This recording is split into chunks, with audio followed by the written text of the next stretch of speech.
Hello and welcome to the Greyhawk channel. We are live once again.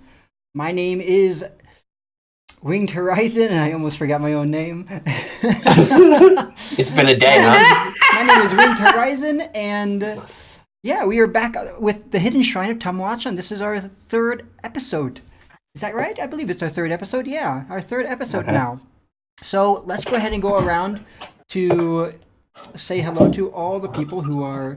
Here we go. I can see it.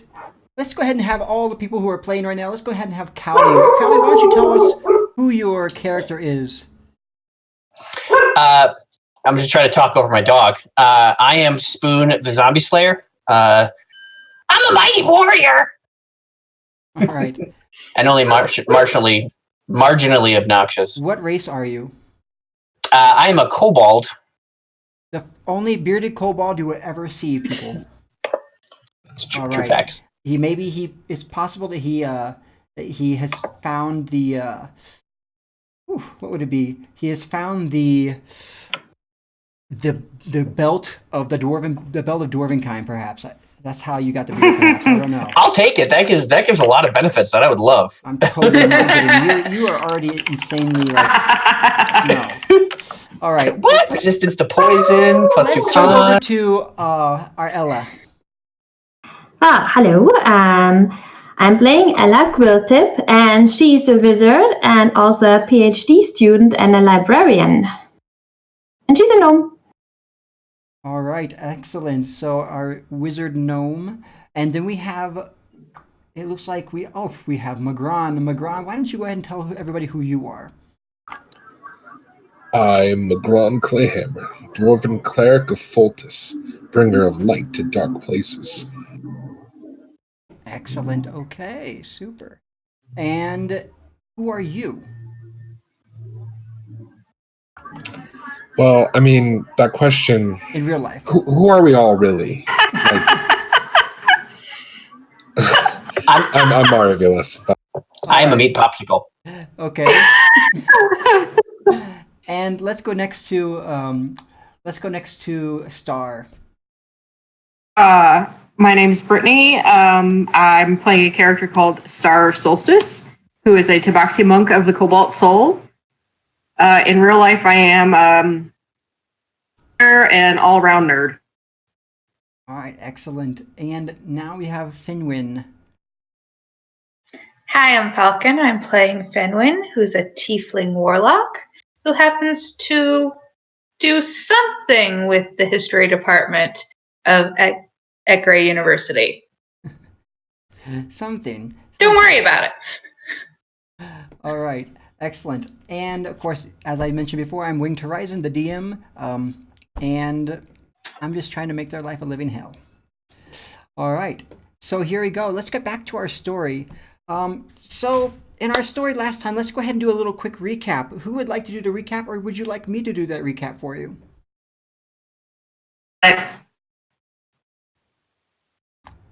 Becca, how about you? I feel like a teacher right now.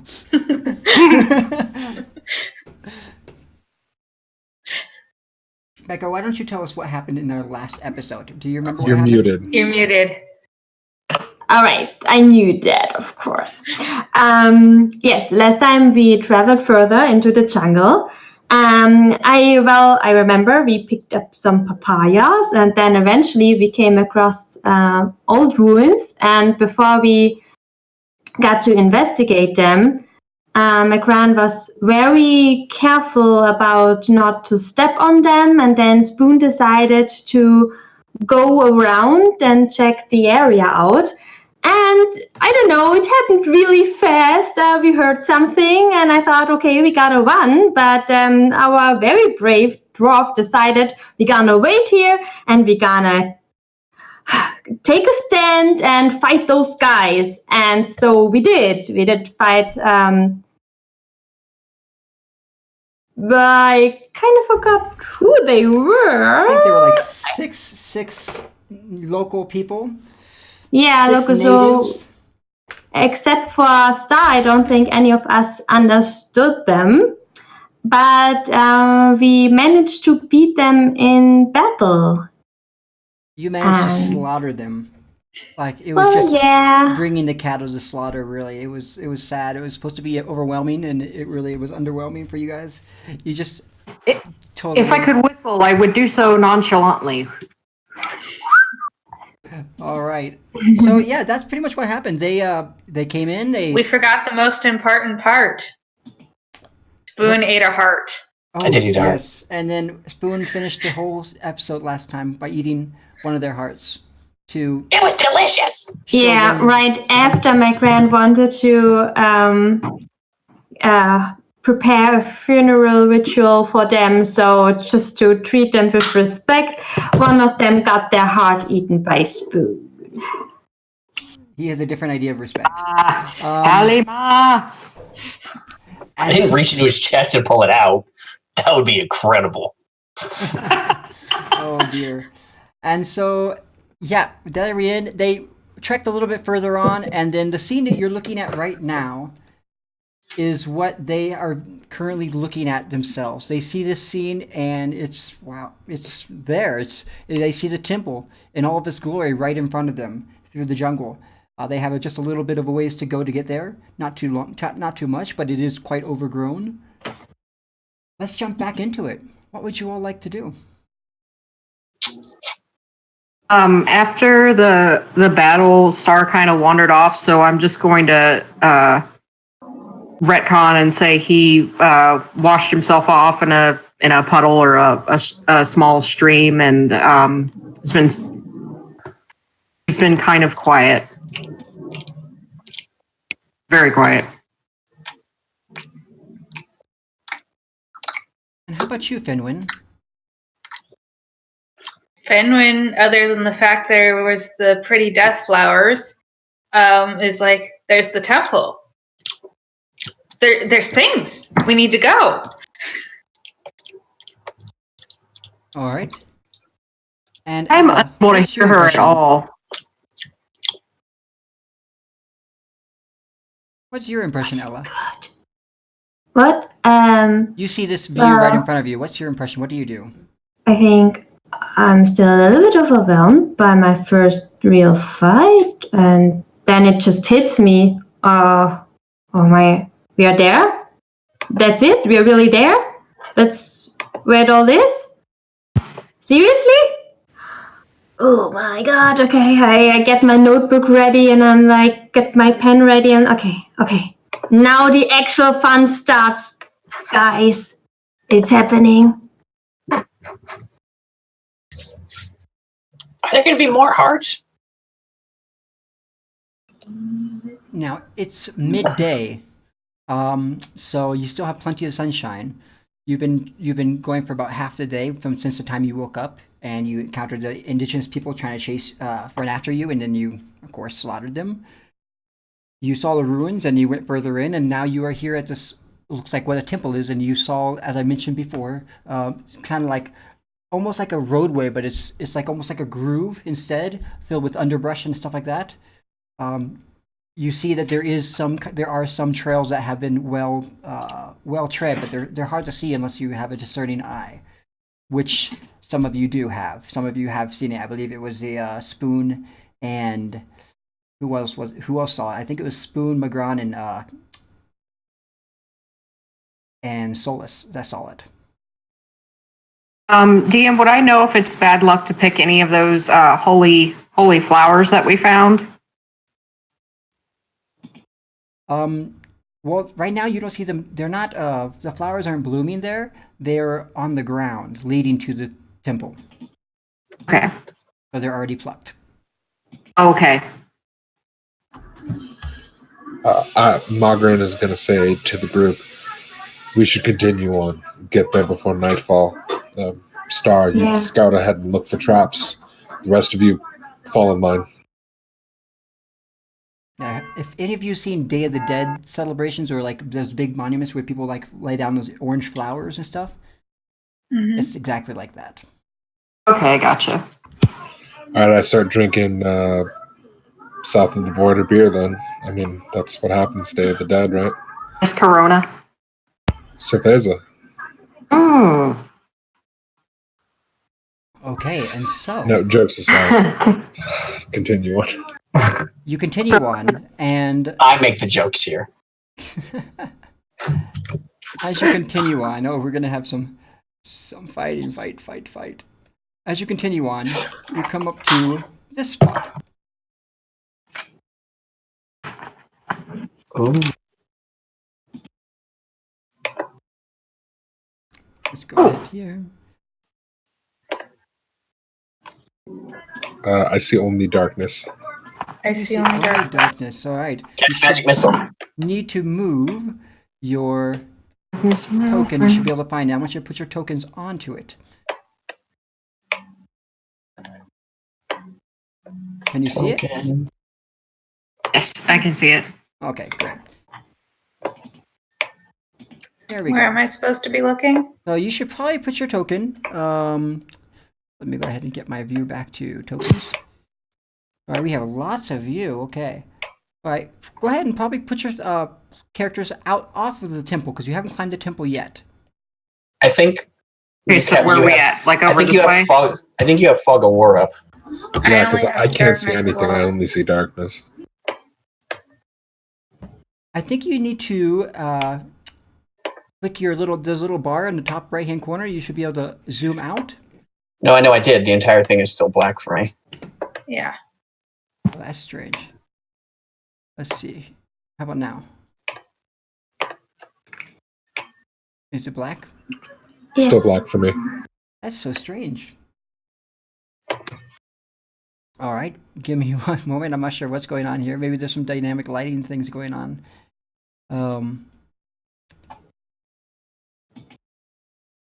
Why don't you go ahead and put your refresh? Maybe that will fix it. Okay. Refresh your Roll20, please, not anything else.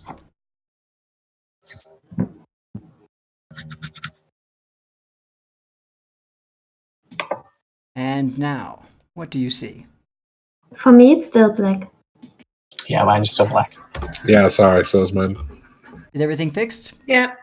Darkness. Excellent. Okay, super. All right. Wait, And so, All I see is darkness. you just see darkness still? Yeah. yeah. Yeah. Yeah, sorry. It hasn't fixed. I don't know Are you what's sure you going don't on. have? Maybe it's the GM Are you overlay. sure? How about now? Can you see it? No. Do you have fog of war settings on? I have no clue why it's doing that. 1 second. Let's see here. Let me try to change it back. How about now? Still dark.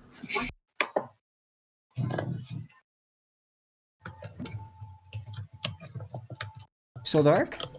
Mm-hmm. Well, this is the oddest problem I've never expected to ever have. Okay. I'm not sure why it's doing that. How about now? Let's see. Page settings, background page scale, fog of war. None of it's enabled. Turn off dynamic lighting. How about now? Nope. Still dark. That is so strange. Oh my gosh. I don't know what's going on. Okay, give me one moment. I'm gonna go get some tech help. Because I'm not sure what's going on because this is on the players right here.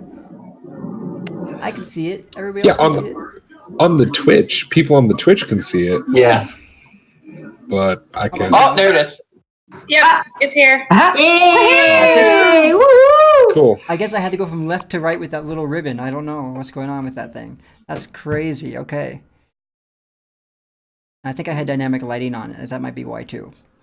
Might be an opacity setting. Okay, I think it was the dynamic lighting actually. It was some dynamic lighting on there. So, you come up to the temple, and what you see is, of course, those steps are really, really steep. Like they look like they're nothing because they're just in a 5-foot square, but those are like 5 feet going up really, really high up that temple. So it'll take a little bit to go up there. What would you all like to do? You're all in here, yes? 1, 2, 3, 4, 5. I think we're missing one of you. Who are I we would like to missing? check for traps.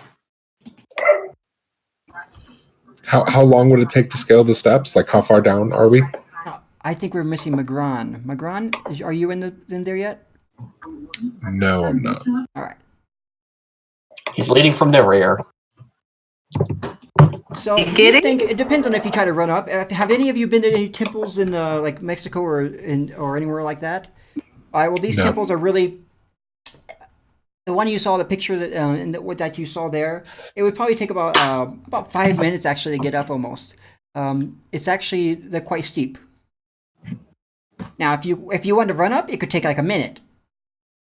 But it's quite steep. Like you're like yeah, you'd have to be like stomping all the way up. But if you want to take your time, it could take up to 5 minutes. Is there any interesting carvings that I can see? You do see some stela. Stelas are like these kind of upward blocks like this that have just different carvings in it. Some of them are, of course, fallen down, and some of them are in pieces, as you can see right over here. Now, you notice that on this one, it seems to be what looks like a figure with a long tongue and big ears, and they're eating. This figure seems to be leaning over and holding up this little like thing, but you can't tell what it is because there's no. It's missing. I'm looking for carvings that I can take some charcoal and rub over to transfer onto parchment. These are quite large. So this would be like a really large stela, like taller than you are. I'm not talking about the tall ones. I'm talking about smaller ones. Because the tall ones I can't transfer that way. I don't have that much parchment. There's no writing that you can find at all. Most of the pictographs are quite large. Then I'm going to doodle the pictographs. Okay. Yeah, what you are able to see is, as I mentioned, it seems like a character that has like these kind of eyes and long kind of ears like this, and is holding something up over some other person. It seems like a human that's on a platform laying down with their cut in their chest. And that's what you see in that stela. I look for traps. All right, go ahead and roll for that. Survival? Yeah, it would be, I believe it's stealth. It's perception, actually. Perception. Or perception, excuse me. Yeah.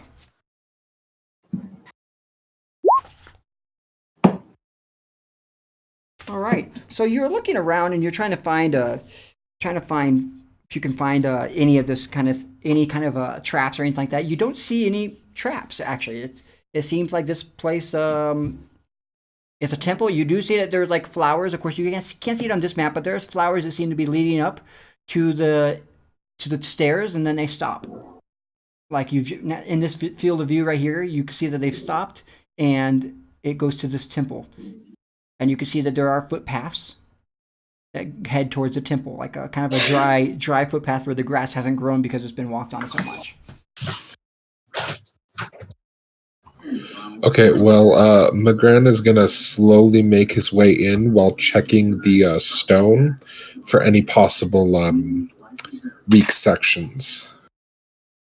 All right, just go ahead and take your character where you're looking around.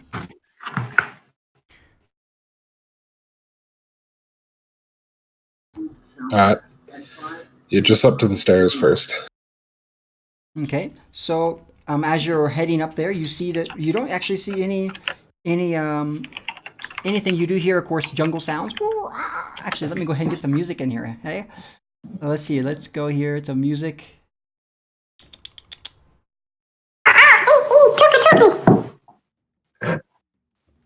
Jungle boogie, jungle boogie. Rock song. There we go. That should do it. All right. And so, as you are looking around here, you don't see any traps at all. You are looking around. There's definitely no traps or anything that you can see. Just to double check. Nothing went black, right? No. Okay. So yeah, you can't see any traps or anything. It looks like just steps, and it seems sturdy enough. The stonework itself is quite old. Definitely is really, really old. Not of this century. Question to the DM real quick. We didn't short rest or anything after that last encounter, correct? You did not. No, you didn't.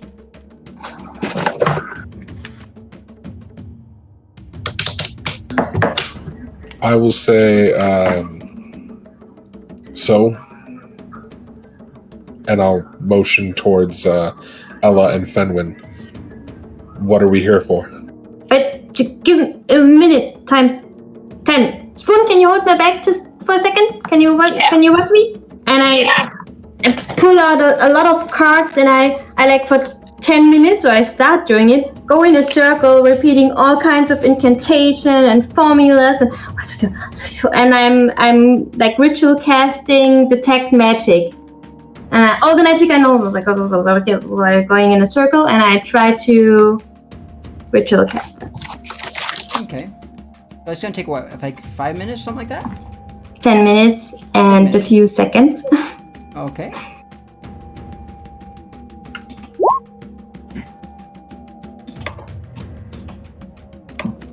Alright, so concentration for up to 10 minutes, alright. So it looks like it's as a ritual though, I believe it's going to take you a few minutes to set up. And anybody else going to do anything else while she's setting up a ritual? Yeah, the ritual takes... Yeah. Well, I'm holding her back, so... I'm gonna look around and basically go section by section, making sure to carefully look for any weaknesses in the stone, because I don't... On the stairs or I mean, somewhere the else? stone out there. I'm gonna go up further in, but not too far. Okay. You said there was a path. I'll walk up the path, basically. The path is coming up to the stairs right in front of you. Oh, okay. Then yeah, I'll go up a couple like sets of stairs and make sure that we're not in for any nasty surprises when we do scale up the side of the All right. ziggurat. Excellent. What are you doing, Solus? The quiet one. I'm staying put with the caster, making sure that nothing happens to her concentration. And our Spoon, what are you doing? I'm holding her bag because she told me to. Okay, excellent. All right. And what would you be doing, Fenwin? You have now come to the temple that your parents have been looking for and possibly found. Fenwin vanished. Oh, I think we lost Finwin. Oh, there's Finwin. What are you doing? I had Finwin? She's doodling. She's marking down the entrance to the runes, and making a map, and putting in carvings. She's doing a dirty map of what it is, because if she doesn't make notations, it's just grave robbing. Right. It's still going, Robin.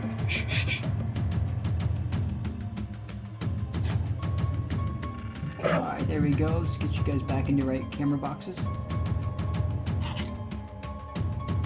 Alright, there we go. Okay.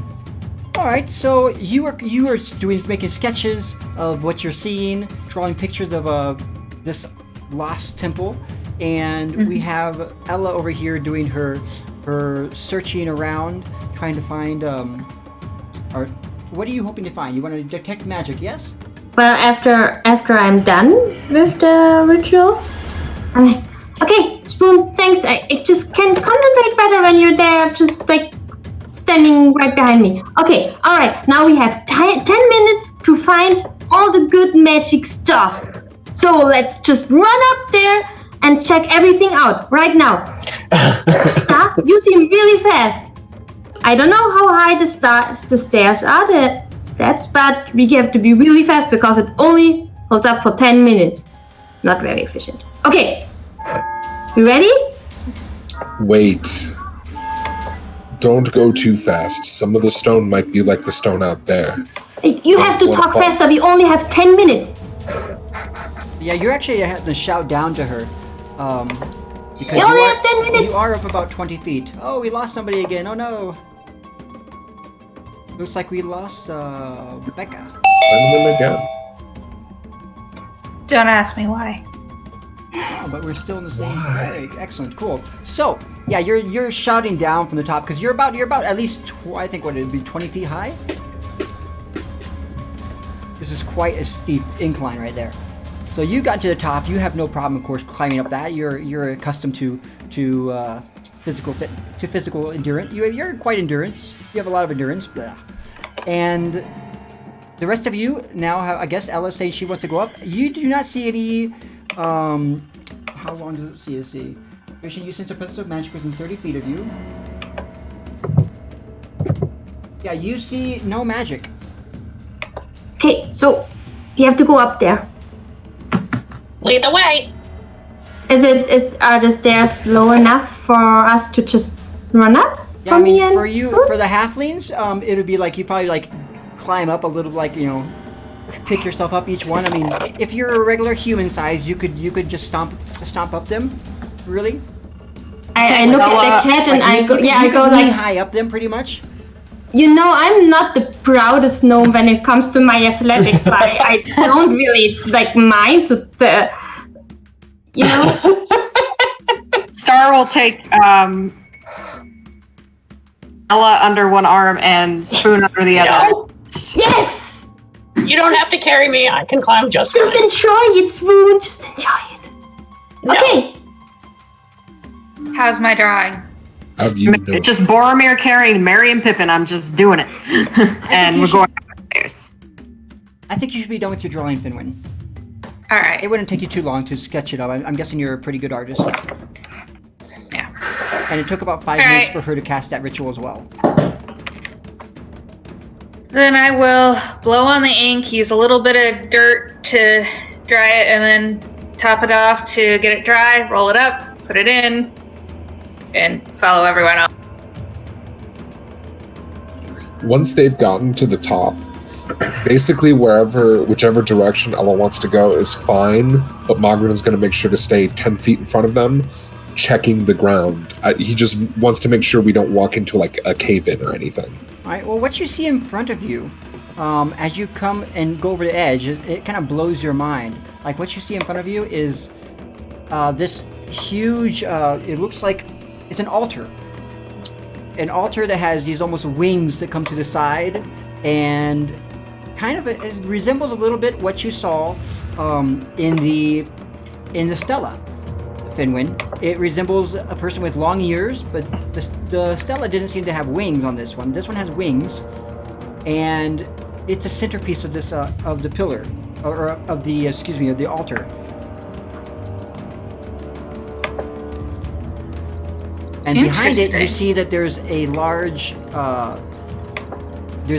mural that it has a large, almost like a bat kind of person. It looks something like this. Actually, you know what? Let me go ahead. I think I have a picture in here I can show you guys. This must be a Make a handout. religion check. I'm gonna give you guys a picture real quick. This should be a handout. Pick up a rock and just start chewing on it. I make a religion check to see if I know what this is. Alright, go ahead and make that religion check, and I don't know why I can't find that picture. It should be here. And I'll use my mystical erudition, which gives me advantage. Okay. So yeah, what you see pretty much is what looks like this. For some reason I can't show it, so I'm gonna show it to you here. That's what it looks like. Oh, well, good thing that doesn't look foreboding at all. Mm-hmm. Good thing you had advantage. Okay, let me see what you guys just rolled here. Alright, so mystical erudition 24. Wow, okay. Whew. So as you're looking, and this is Solus is looking this up. That was Solus, or is that Finwin who was checking that out? Solus? Solstice. Solstice, I was doing that. Solstice, excuse me. Why am I calling you Solus? Okay. Because we were talking to Solus earlier. I mean, either one is cool, but it is still Solstice. Call him Cat Person. I called you Cat last time. Cat face. And yeah, so Big cat face. you do recognize from legends of your childhood of a half man, half bat type of person or creature that was No. It was a thing that pretty much took. You were told as a child, it was like a fairy tale that if you didn't behave or you didn't go to bed or listen to your parents, the terrible oh my gosh, I gotta remember the name. The terrible I think it's Quaxel. Excuse me. The terrible Quaxel will. I'm forgetting the name. Give me 1 second. I just forgot the name. These are really great pronunciations here. It's Batman. But the terrible. Na. The terrible. Okay, yes, there you go. I think it is Chimoxlin. The terrible Chimoxle, or as it is called, Killer Bat, will come and take you away. Okay. And this resembles what that name your again? parents told you about.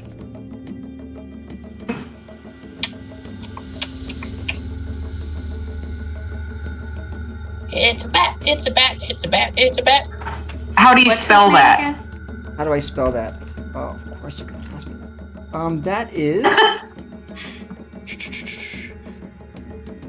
I'm trying to remember where it is. I'm thinking it is. I'm taking notes like a good D&D player. I had it written down and I can't find it at this moment. All right. I always write it down like I think I'm supposed to pronounce it. So it's. How do you spell that thing? This is a.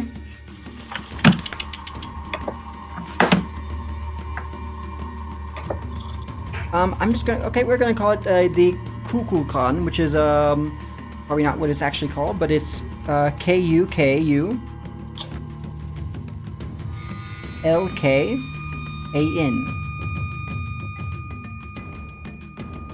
I'm gonna relay all that to the rest of the group.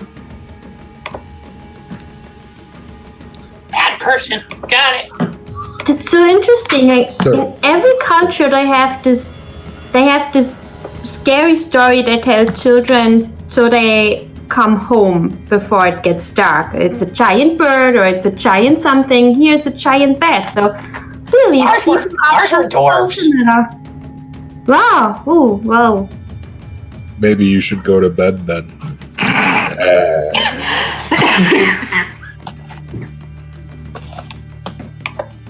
No thanks.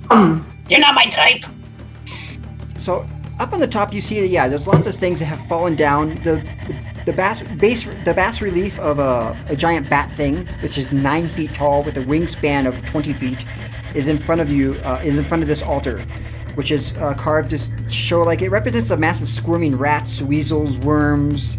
And on the front of the altar is the head of a screaming bat. Jutting above the altar on either side are a pair of sharp-edged metal bat wings, 8 feet long. And the floor in front of the altar is worn smooth.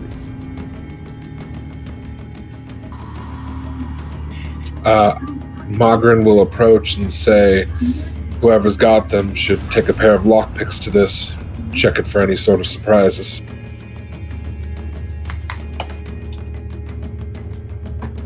That's not me.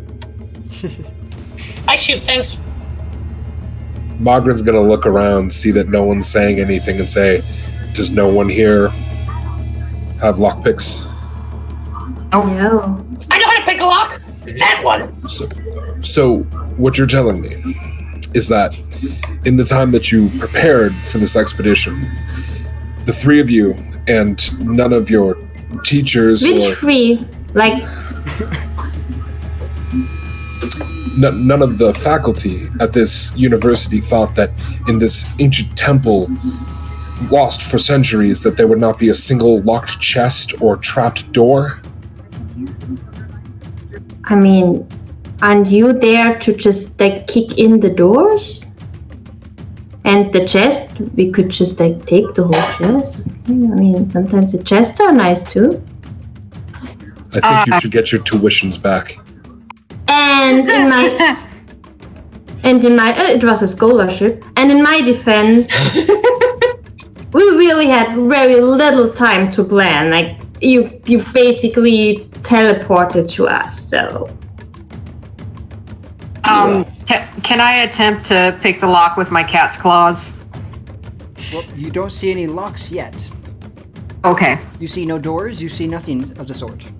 What you see is just So that the large altar does mural not that's have 9 feet room high. for like a body to be sacrificed on it. If this going by the idea of There's nothing on the altar at the moment.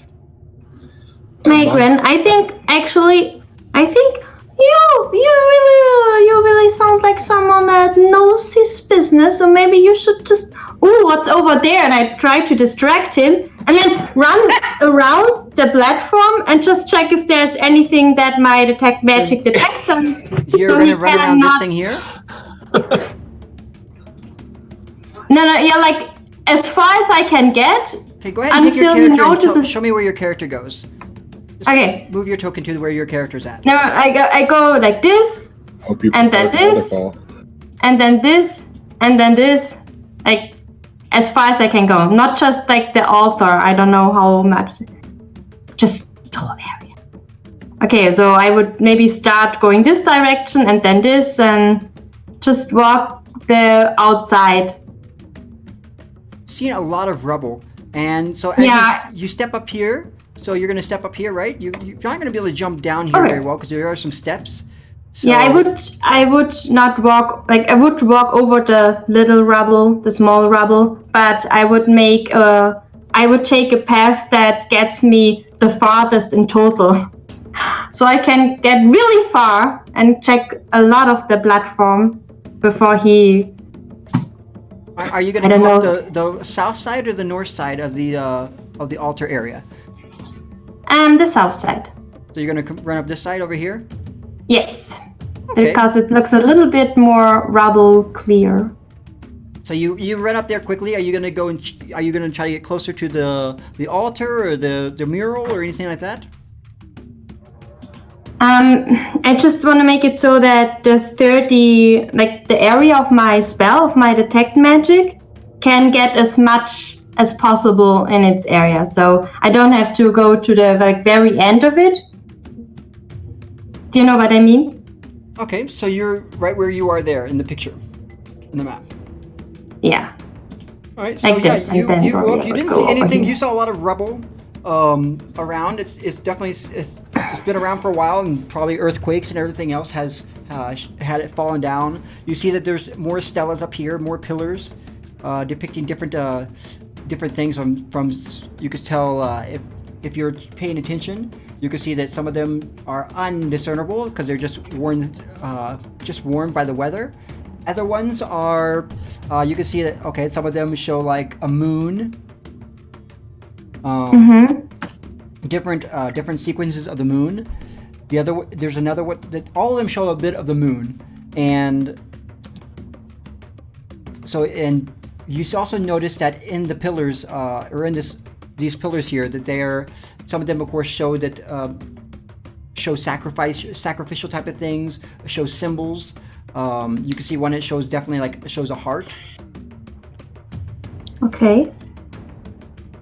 and you can see one that shows a bat, and the people are offering it. It looks like they're offering it fruits or hearts. I guess one of them shows like them offering them in a bucket of like hearts. Okay. Bucket of hearts. It's like a buffet. But what are the rest of you doing? there's no magical around. What are the No rest magic. of you doing? I'm just keeping watch. Yeah, I'm just looking around. I'm gonna roll perception on the weird altar thing. See if I can check it for traps. All right. So, you notice that in the field of rubble there's a lot of. You look like this area could be a little bit unstable. You notice that this area could definitely be unstable when you're looking around, and you could tell that if you go around a little bit more, you could see that you could easily climb up here to be able to look inside to see what this is over here, if you wanted to. But of course, our little Ella would not be able to. All right. So as you're looking around, I'm guessing you're climbing up. So as you're looking around, you come up and you step in front to get really close to this the bat thing. It has an open mouth. And what I would like you to do. Oh. You're looking closely. You're getting close. You're seeing that this thing looks terrifying. Like it has like this nose. It's this open mouth. It has beady eyes, and it looks like, of course, the things with the rats and the weasels and all that stuff that's on top of it. It looks really, definitely not something that you'd want to be around. It definitely doesn't look like some good people. And so, as you're looking there, you notice that. You notice it starts to shake, and I need you to do a kind of a dexterity check. Oh no. Magran.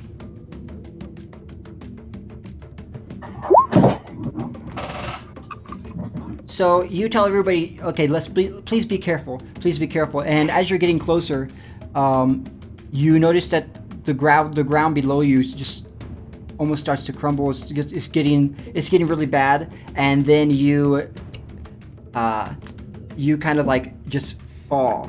And I'm going to roll. Let's see here. I try to grab him. None of you are close enough to grab him. Am I close to enough, or do I actually? It's more like, do I see this in time to cast Featherfall on him? You could possibly cast Featherfall on him, but you are like 5, 10, 15, 20 feet away from him. And the range is 60 feet. All right. So, if you're able to, are you able to cast that? Yeah. 60 feet. All right. So, luckily, you see that you can hear the thing start to fall. You are able to cushion his fall as he starts to just lightly kind of just go down to wherever it is. And where does he go? He falls about 35 feet. So, I'm going to have you take. There it is.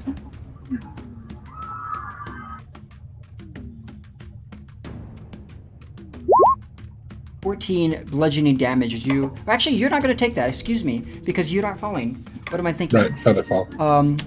Gotta get my head in the game there. All right, so yeah, you're going down softly, and then you would have taken you could tell that 35 feet fall. You see it down, you're like, whoa, and then you're expecting to just like putting your hands out and getting ready to roll, but then you realize you're just kind of softly going down and enjoying the view as the sunlight goes through, and you can see, and you look up, and as you're looking up, you see that on the altar, that there are some handholds on the front side and hinges at the back, or you can't see the back, but there's definitely something on this altar. Like it looks like it had something you could have looked at if you hadn't gotten too close to it, but you don't have time to really examine it closely because it just goes farther and farther away. So you go 35 feet down. What are the rest of you doing?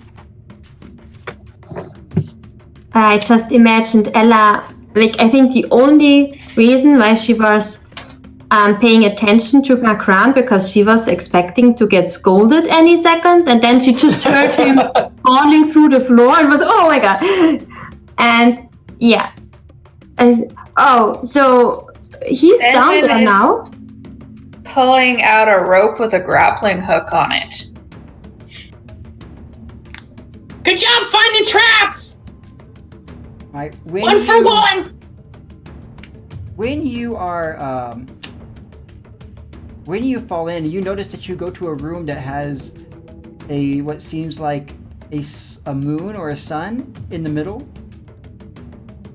And there's great large pillars. And you notice that you are in a new room. What's around?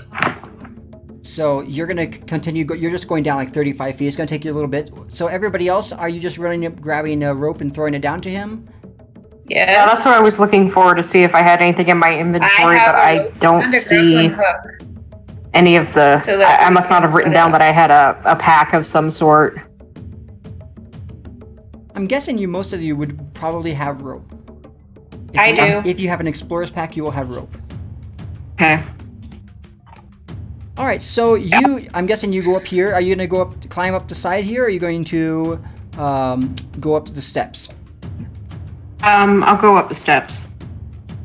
And I apologize so much, but I have to be right back. I have a bladder of a child, it seems, today, and I'm going to be right back. So just give me one moment.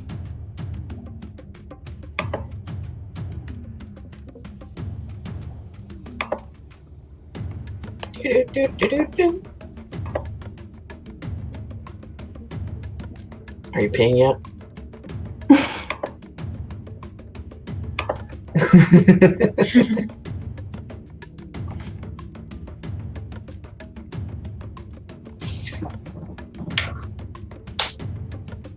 Good job finding the trap, McGraw.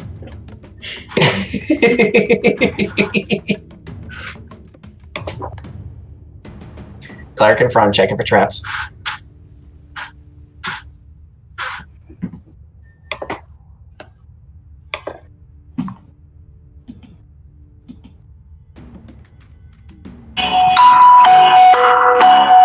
That's really loud. Okay. Less loud.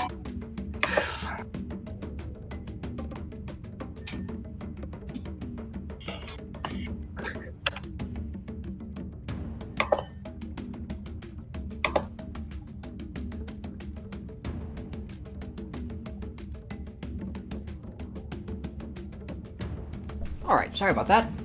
And so, let's continue on with our little show. Here we go. So all of you are jumping up here to just around the side. So what you can see is that there's definitely an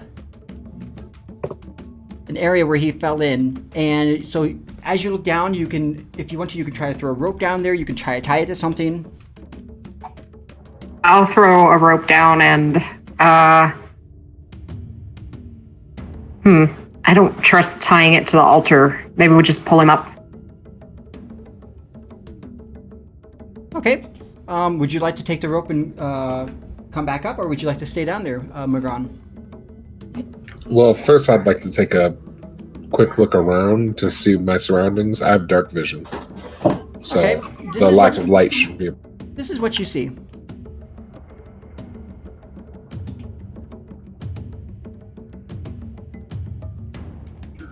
Interesting. You're in a room just like this.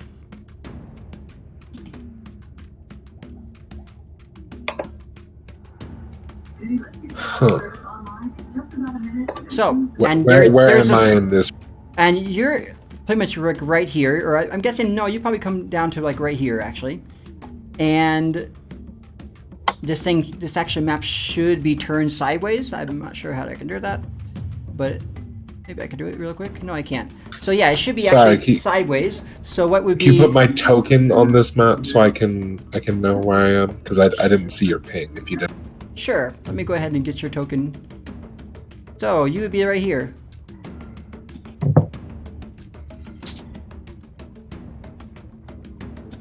I think you're pinging on the GM layer. Yeah, because I don't see anything. Oh, excuse me. I'm doing the GM overlay. Ha ha ha. Okay.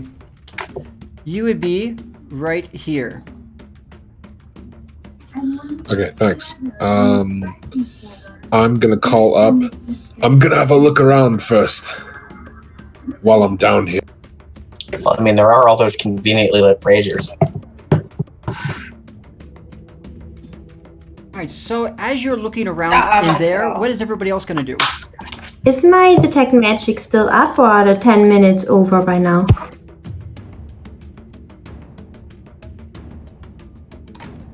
Alright, what's everybody else going to do while he's looking around? Is my detect magic still up? Your detect magic would still be up, yes, and you do not detect any magic Okay, in this area. then I want to go down. Okay, well, that's the next level. Star, can you lower me down or something? That Seems like it would be the next level, level. yes. I do not think that is wise. It's just a waste of a spell if I don't go there. Please bring me down. Also, he's down there. He's like the bodyguard, and I'm he's gonna like go look at the super relief. overly cautious. Can you lower me down, please? I will, and I'll lower her down.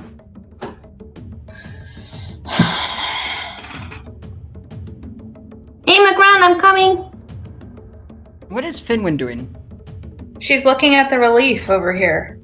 All right. Go ahead and roll. What are you looking for exactly? Are you looking just for clues, or are you looking for what it looks like and see if you've got any? What exactly are you looking at? Just admiring? Yes. Go ahead and roll a perception check.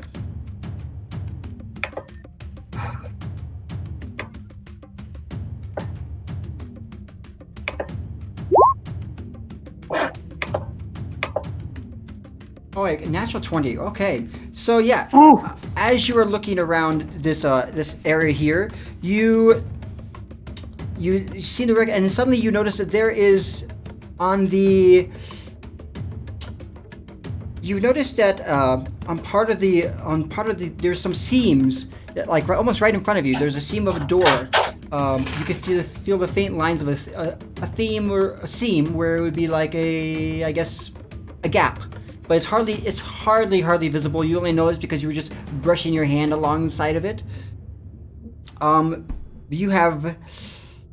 I'm not sure if you would know how to do it, how to get in there, but yes, you notice that there is some doorway right in front of you.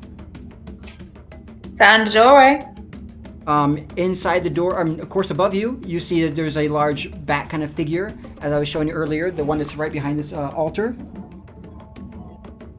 And it has an open mouth. So it's not just a 2D kind of thing, it's a 3D thing coming out with an open mouth. Both the altar and this big one seems to have an open mouth.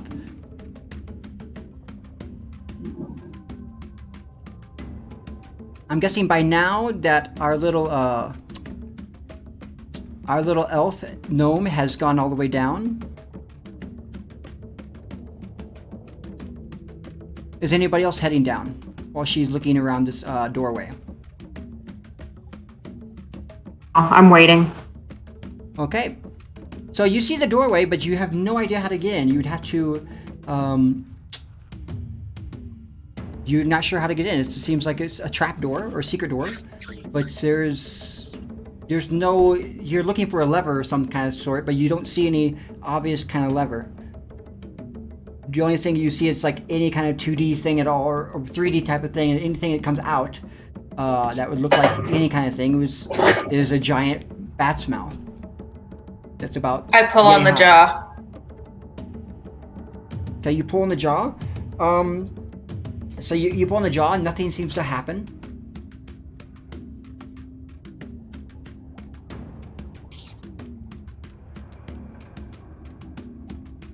Now, I would like you to go ahead and do an investigation check as you're looking at the jaw.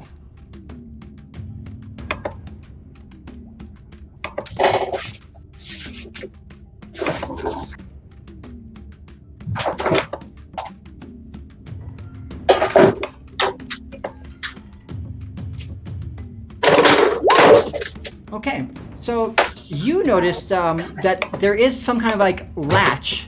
It seems like the jaw definitely has a hinge on it. So, but as you try to pull on it, it doesn't seem to pull down at all. Then I'm gonna close the jaw. Go ahead and roll strength if you'd like to.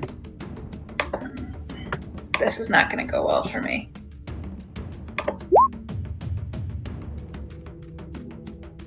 Okay, you're not able to push it at all. So, as you're looking, you notice that the function of the mouth, it can be activated probably by placing some kind of object into it. It was definitely some kind of it has a pressure plate on the tongue at least. And you notice that there's some kind of pressure plate there. And that would probably be what would trigger this this door.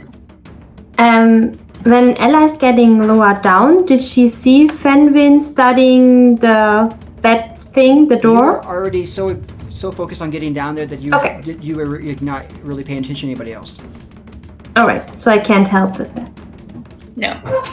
So you notice that if you put something inside that mouth, that you would, that it would probably trigger whatever it is. It has a latch. Then I'm gonna find a piece of rubble that looks to be around the same size and put it in the mouth. I'm about to do something. Okay. Put it in. All right. So as you do that, the mouth, when you put it up there, you just kind of gingerly place it up. Suddenly, it just clamps shut tight. You're probably guessing that usually that's probably where some kind of a body part would go. And as it clamps shut, it pierces into the stone, and the bat wings begin to fold out from the wall, and it reveals a passage.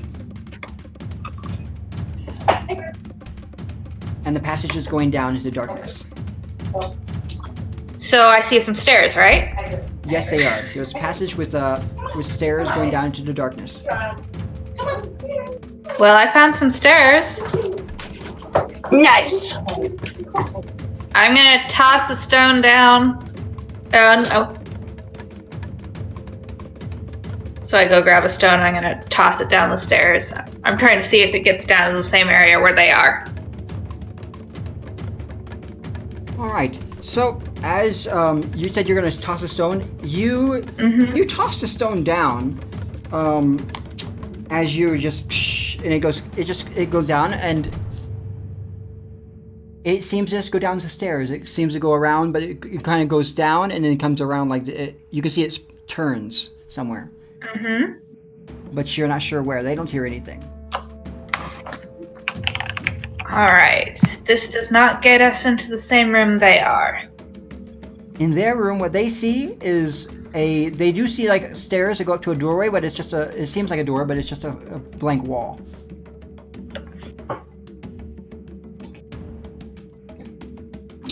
Once we're in there, Magrana's gonna head over to the hole and look down it. What does he see? Okay. Let's jump back over to you. But before we do that, Spoon, are you doing anything? I'm still keeping an eye on things. Okay. Is Ella all the way down? All right. Who's gonna go? Is somebody gonna go down? Anybody else gonna go down? I'm sorry, I think what it was just Ella. just you and Ella? Okay, excellent. So Ella, go ahead and put yourself on the map there. You'd probably be right next to where Magran is. Magran, you're looking down this. There's this huge hole, and you can tell that this hole definitely goes down somewhere deeper.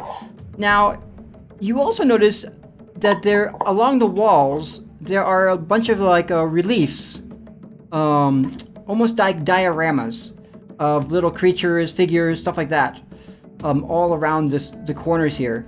And then looking down, of course, all you see darkness. It goes down pretty far. Magran is going to lift a loose rock or stone, if he can find one, and he is going to incant Precious Alia Ferro. And as he does, the rock is going to light up, and he's going to toss the rock into the hole and see what he can see down there now that there's a light at the bottom. Okay, so going down, as you see it go down, you see that it goes down, you see that there seems to be like a doorway halfway down, and as it falls down all the way, you suddenly see that it goes down like quite far, like probably 100 feet almost, it seems. About 50 feet, you see a doorway, a ledge or something as it passes by really quickly. You notice that there's something there. And then at the bottom, suddenly here, you see the light almost be extinguished. You see like a bunch of skulls and skeletons. You see some kind of bones, and suddenly the light is extinguished. As if something, Well, that's not good. as something smothers it, or it's just the light's extinguished.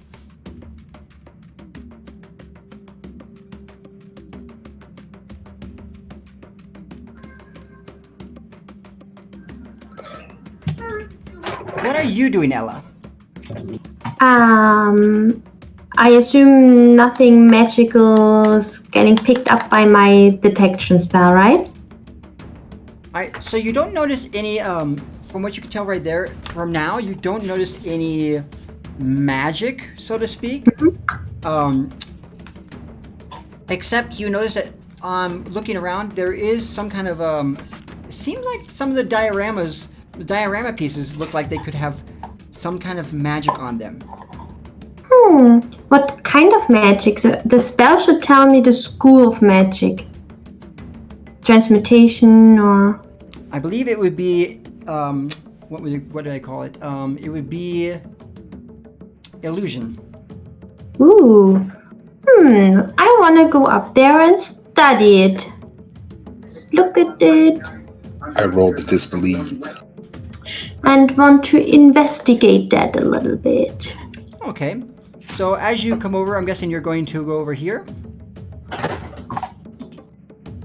Yeah, sure. We're going to jump back up to the top part to see where everybody else is doing up there.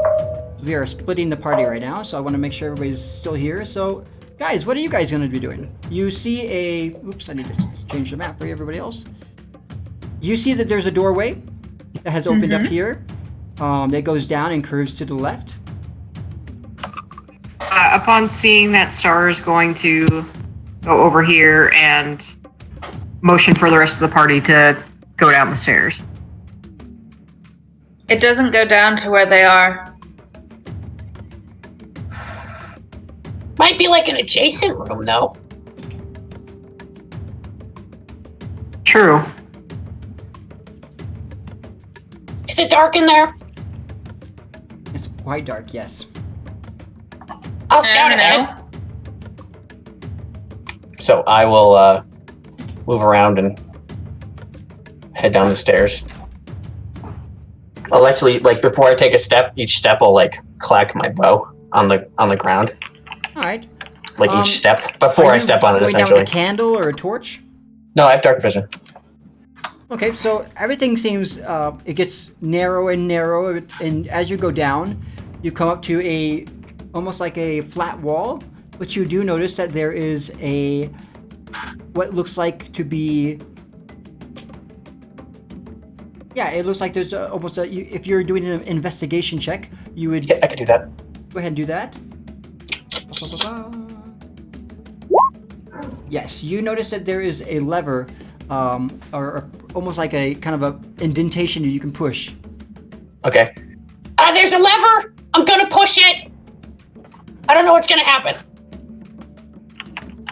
I know, actually, you said, like, it's like a button that I could push into the wall? Yep, it's an indentation in the brick. Okay, I'm gonna take, like, a step back enough that I can use my bow to actually, no, I have a shovel. I don't want that. If something happens, I don't want that to break. So I'm gonna pull out my shovel and push it with my shovel.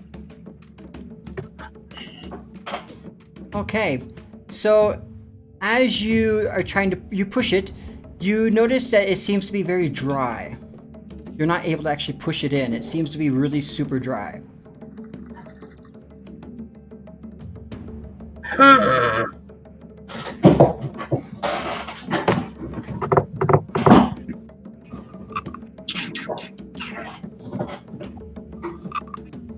Let me see.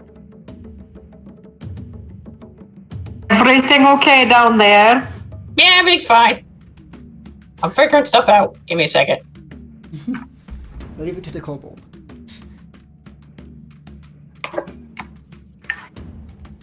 All right, what about you, Finwin? Are you just going to stay up there and wait for him as well? I am, because Star looks at Fenwin and says, if he dies, it's not a big deal. He's just a kobold. I heard that. It echoes. So yeah, as you're looking around, you notice that there's some indentations, and it looks like you see another. It's like almost like you see like some little carving and everything else along the walls, but this one has again like it looks like the head of a bat with wings. Is that me or them? I'm talking to you, Spoon. Okay, just making sure. Is there another? So there was another indentation with the bat. That's where that's what's on the indentation there. That piece of rock, and it seems like it has grooves and everything else like that. And as you're trying to push it, it doesn't budge. It seems to be stuck.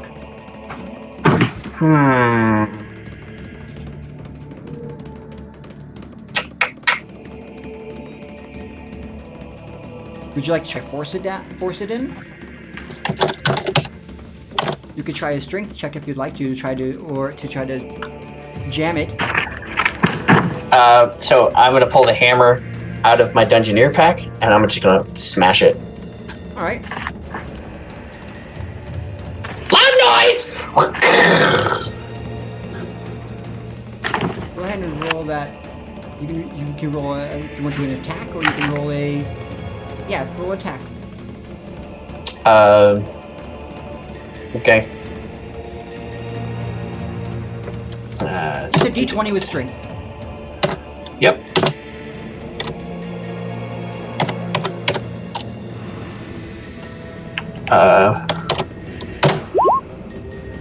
Oh, I got a nat 20! Oh! Wow. Oh, so I got a 19! -1.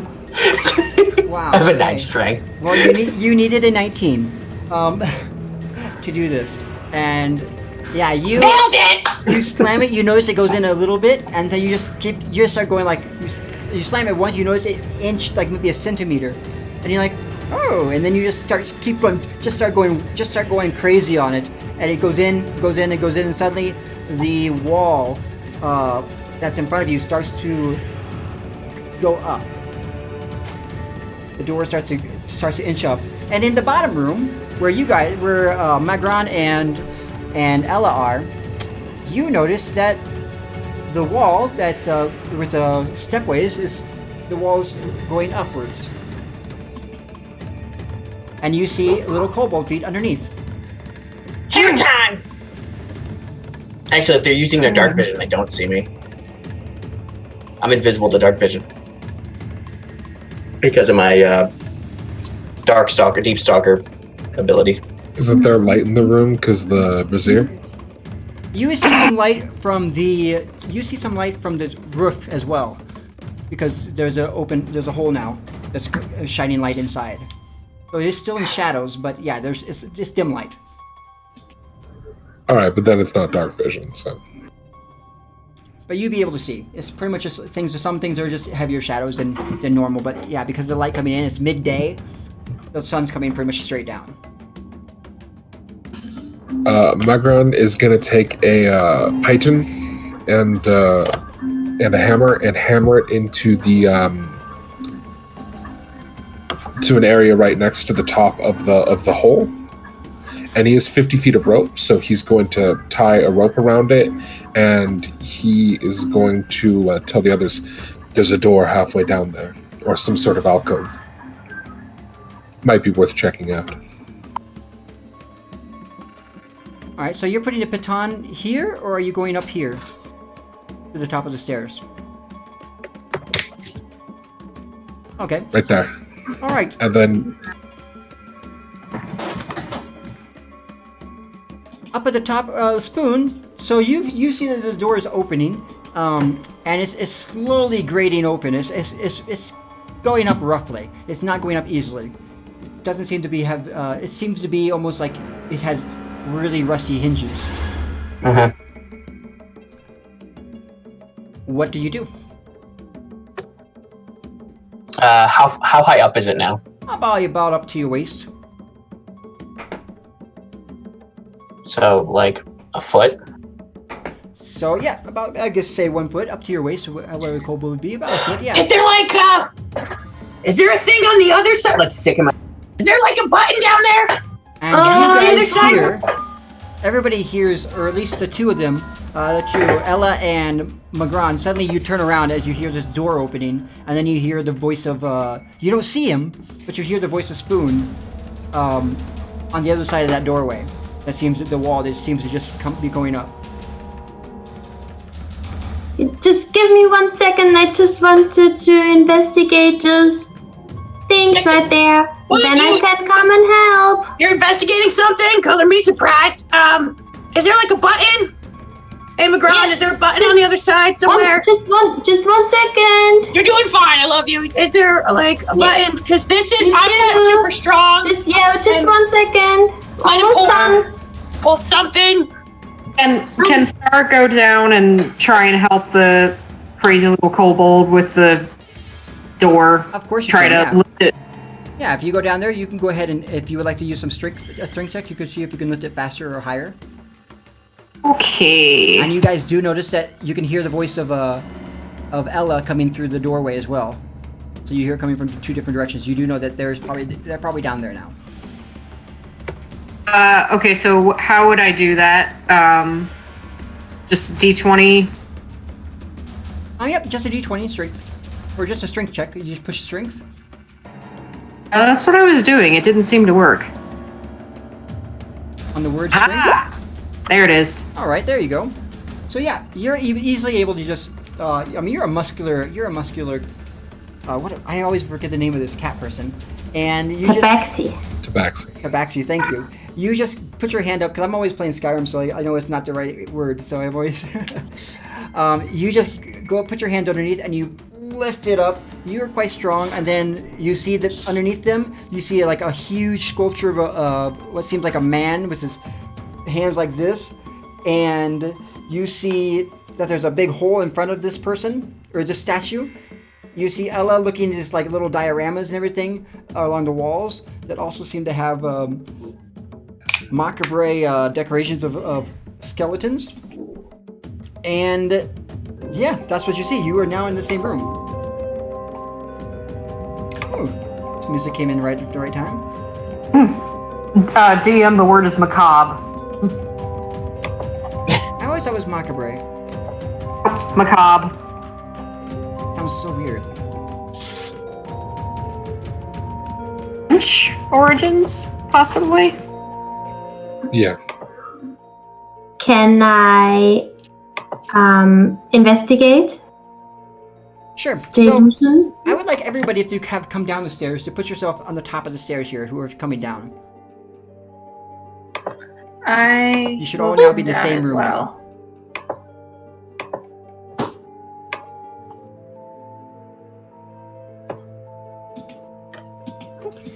Now, while this is happening, have I driven the python into the ground and attached a rope to it? So I think you would be able to easily be able to put a baton to the and do that. Yes, in that time while you're waiting, and you just notice. Oh, you look up to see if there's a monster coming or something like that, and you find it's just a kobold, and you just keep hammering away. So there is a monster coming. I got it started. I did the heavy part.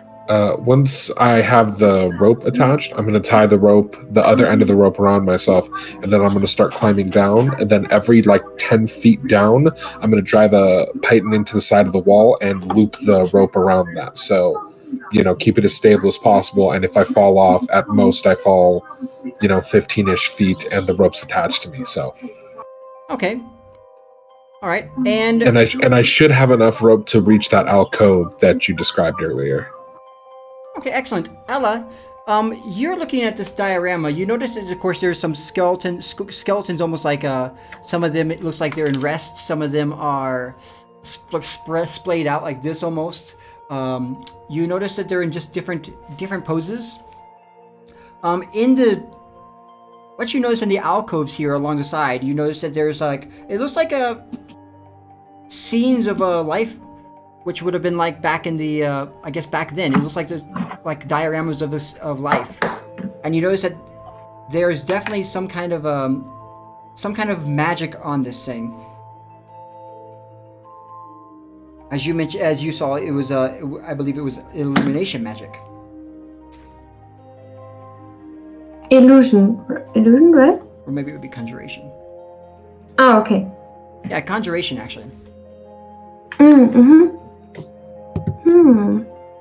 Well, that is interesting. So what you see And- in these, you see pretty much you see tribal warriors, little tiny tribal warriors. You see a scout, a big dog. You see a panther. You see like people gathering around, like fishing with nets or carving things. You see, it looks like what people are doing farming or planting corn, harvesting wheat. You see that there's some tribal warriors that look like they're standing around. You see what looks like almost like priests in a costume that looks like a bird with fangs that's blessing the field. Um, you just see it's probably very fascinating because it's literally showing you like what life was like.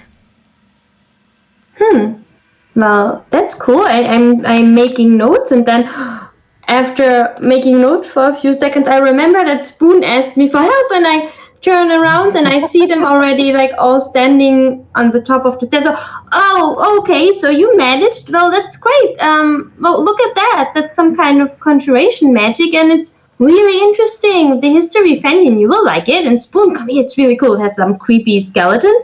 And now, excuse me, I have to write down the rest. Earth's just gonna kind of look at her irritated and let's just tap his foot on the stone, just like. Oh, also, Magran is down in that hole, but he didn't talk to me, so I don't know what he's up to. Okay, what are you going to do, Finwin? You are at the top of the stairs. You come in and you see this diorama that Ella's going kind of crazy about, and you see Magran going over the lip of the edge, the lip of the hole with a rope tied to a piton, and you see, of course, the two in front of you. I'm gonna be looking at the images on the wall. What do I know about them? All right, so as you're looking around at the images on the wall, go ahead and roll a history check.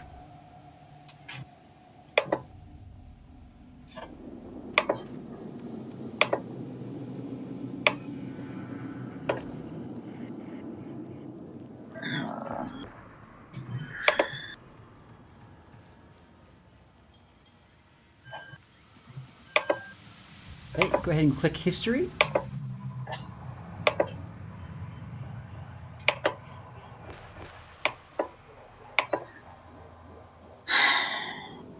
All right, you need some help with that? You can just roll, if you'd like to, you can roll a intelligence, I believe it is. Or excuse me, I think it's, it's intelligence and a d20. Oh, okay. There you are. All right. Take the first one. I tried to roll it multiple times. Yeah, I was hearing the clicking. So yeah, you're looking from a distance, yes, or are you looking from the top of the stairs? I'm looking at it from the top of the stairs and panning around. Okay, all right. So you look around and you notice that, who built this thing? First off, you notice that this room seems to be built by humans. Mm-hmm. It seems to be a man-made, and you see what Ella's just going crazy, like taking sketches and taking notes about the daily life of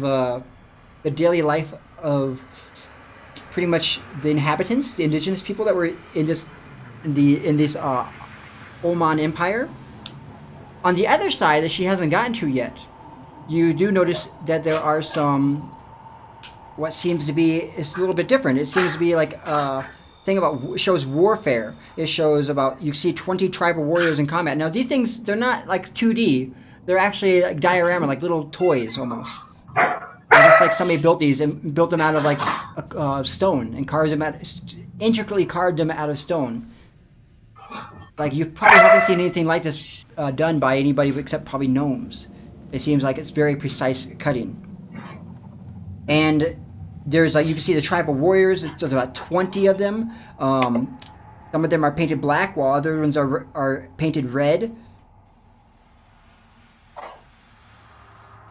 They, you notice in another niche that next to the this skeleton here, this skeleton over here is it looks like the skeleton almost is wearing like kind of a bone armor on top of the bone, and has an axe.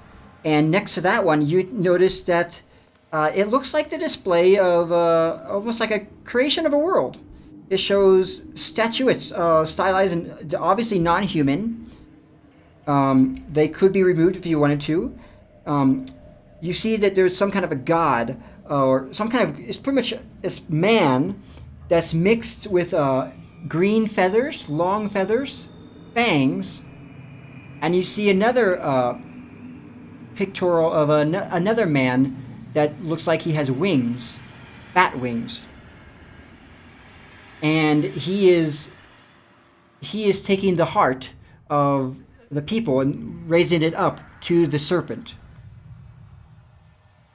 or what looks like a feathered serpent god. And that you probably noticed that this is the god is adorned in green quetzal feathers, and he's mixing the ashes of blood to form sculptures of a man and a woman. So he's like pretty much creating the man and the woman. And one of them, you see that it seems like he's in another pictorial, you see that he's casting the bat creature type of thing into the dark and shutting a cage on it.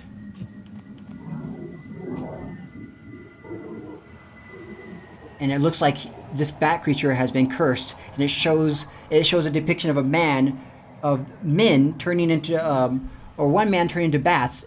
But you notice another one, it shows them turning into some other kind of creature, almost like snakes.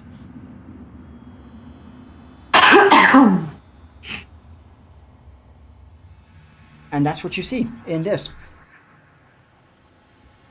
And what's the purpose of this particular room? This room seems to be from what you can tell, this room seems to be a depiction of life. And if you look at the hole, of course, you notice that there is a big hole in the middle of the room. It shows a sun, and the person standing over it does seem to have some kind of feathers etched into the body, and the fangs over the hood.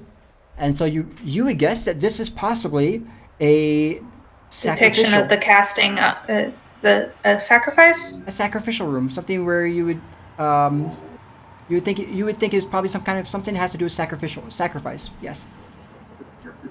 Oh, that's great. I'm really glad I'm in this hole right now. Somebody didn't, pay attention. So, when Ella was looking at the pictures, the dioramas, she found them very interesting and all, but actually she was more curious why there was any magic on them, why it's not just pictures. You notice that the toys, they're figures actually made of stone, but the figures are what seem the magical. Hey, Spoon. Come here for a second. The little toys, they are magical. Oh, you're muted. Spoon, I can't hear you. You have to come closer. Sorry, my dogs were barking. Okay, now I can hear you. What do you want me to do? You want me to lick them? I kind of want to touch them with our tongues or fingers. I don't care, but why is there magic on them, right? Should we just touch one? Just one? I got this. I'm gonna just pick one up and lick it. Great. All right, which one did you pick up? Pick a nice-looking one. Did you pick up the dog, the scouts, the tribal warriors, the priest? Ooh, take the priest. Priest, I guess. You don't want the priest. You're not there. So you pick up taste the a little priest. And as you are licking this, what seems to be a priest, it suddenly goes from stone, and you start to feel that it's no longer stone. It feels fleshy, and it grows in your hand until it's the actual priest right in front of you.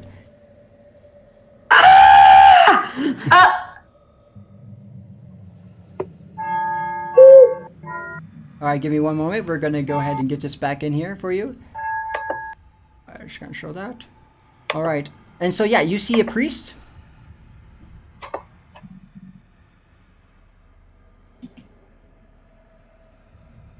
Hey! That suddenly shows up right in front of you. And this does not seem to be a nice priest. It seems to be one he's shocked. He sees you, and I'd like you to roll initiative. Okay. As Magron is hanging by a rope. Poor You know, Magron. he brought that on himself, so he really has nobody to. Oh, here, let me go ahead and get the initiative thing up here for you. There we go. Excellent. Magron is still hanging by a rope? Magron's over the edge on a rope. Yep. Hanging by Okay. a moment here with you. Okay, excellent. And let me go ahead and I'm just going to get this. You're really good at this bodyguarding thing. Just saying. Priest. All right, so you see this priest that shows up.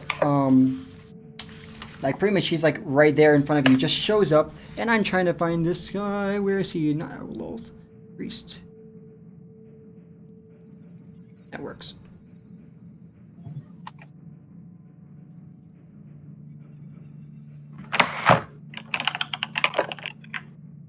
Did it come out?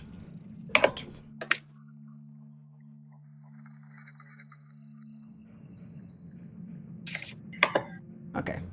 There we go. Ah, got it. Excellent. All right, so it did show up. It looks like we're really laggy today on Roll20. Okay, so you come up to this priest, and you see that this priest shows up like pretty much right in front of you. And yeah, we have, it looks like, we have Ella, Finwin, Calvin. Everybody except Magron should be rolling for their initiative. You need to click on your character before you roll the initiative button. So on your little character piece, you have to click on him first, and then you can roll initiative. Poop.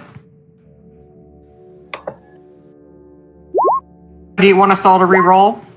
Ella and Spoon are already in here. There we go. Okay. Now we got you. All right, let's go ahead and roll. And Magron, why don't you go ahead and roll? You're going to probably start hearing some things in a minute, but I'm going to actually just put you at the end of the roll if you want to. So just go ahead and roll, and I'm just going to put you at the end.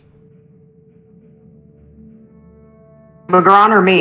Magron, you have already rolled, I believe. No, you're not in there. Yes, you would definitely need to roll too, because you're up there too. Okay. You'll be able to see them. Make sure you click on your character first inside the map, and then click the initiative button. Yeah, I did. I don't know why it didn't do it. All right, well, let me go ahead and...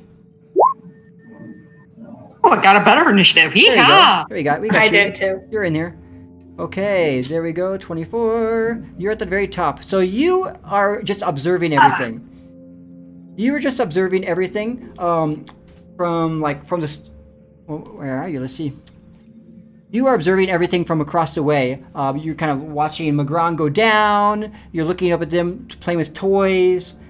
And Finwin, are you down here by Magron, or where are you at?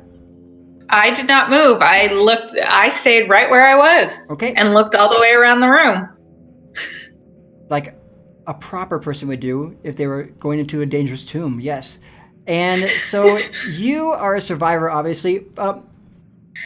So Solstice, you look across, and suddenly you hear a kind of almost like a yelp come from Spoon as he's licking what seems to be a toy, and they're talking about lifting things up. You see it happening, and you see this thing grow up, and it looks like, what you're surprised is almost like it's a female.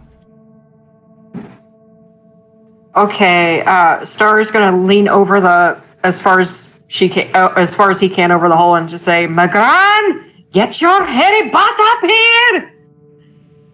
All of my movement to get over here, and let's see. Oh, that's the brazier. Okay, what would you like to do? What would I like to do? I'm gonna jump over real quick. I will use my fists, and let's see. Let's do. I'll wait on that. Just some unarmed attacks. An unarmed attack. Okay, go ahead.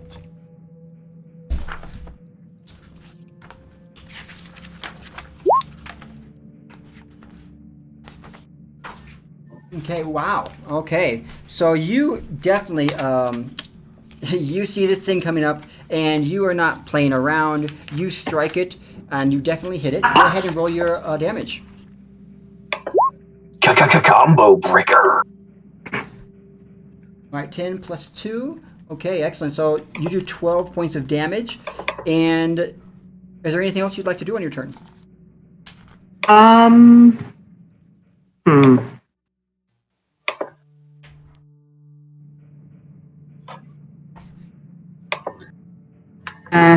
Thinking. Do a stunning strike? Okay, go ahead. We have to hit first. I know. Sorry. I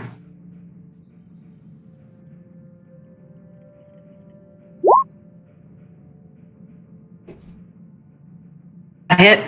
Okay, 15. That does hit as well, yes. Okay, and the DC.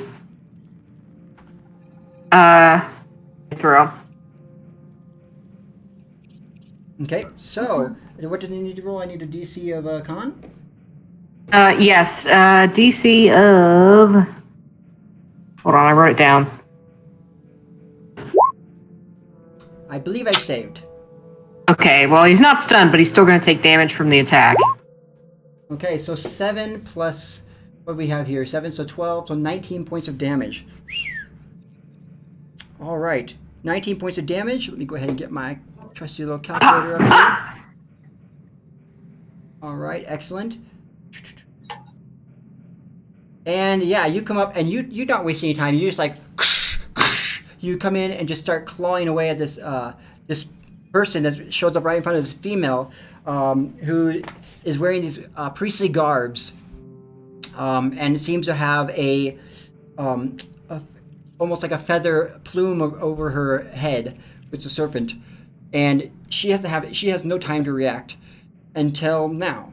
Is there anything else you'd like to do in your turn? This. All right, awesome. She is shocked to see this priest, and you can hear her cursing, and you can almost understand. You can actually almost understand her solstice. Nobody else can understand because she's speaking in some kind of ancient, long dead tongue. But Solstice seems to be able to understand rudimentarily what it is. It seems to be an ancient form of Oman, and it's pretty much cursing the feline. It's pretty much a curse of a feline, and it's like a you wet-bodied rat, and she she is going to cast. Let's see here. Clutch my pearls. She is going to Okay, cast on when- you. When Ella sees her casting, she just and it says, "Oh no, I wait for that," and cast counterspell. Counterspell. Okay, excellent. Let me go ahead and roll this spell here real quick.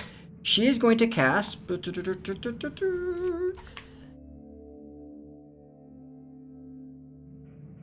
Here it is. All right. Wait.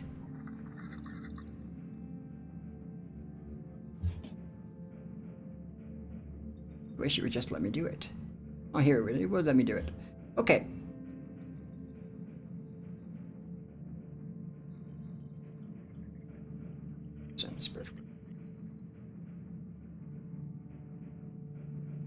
And yeah, she's going to cast a blight on you. Ooh.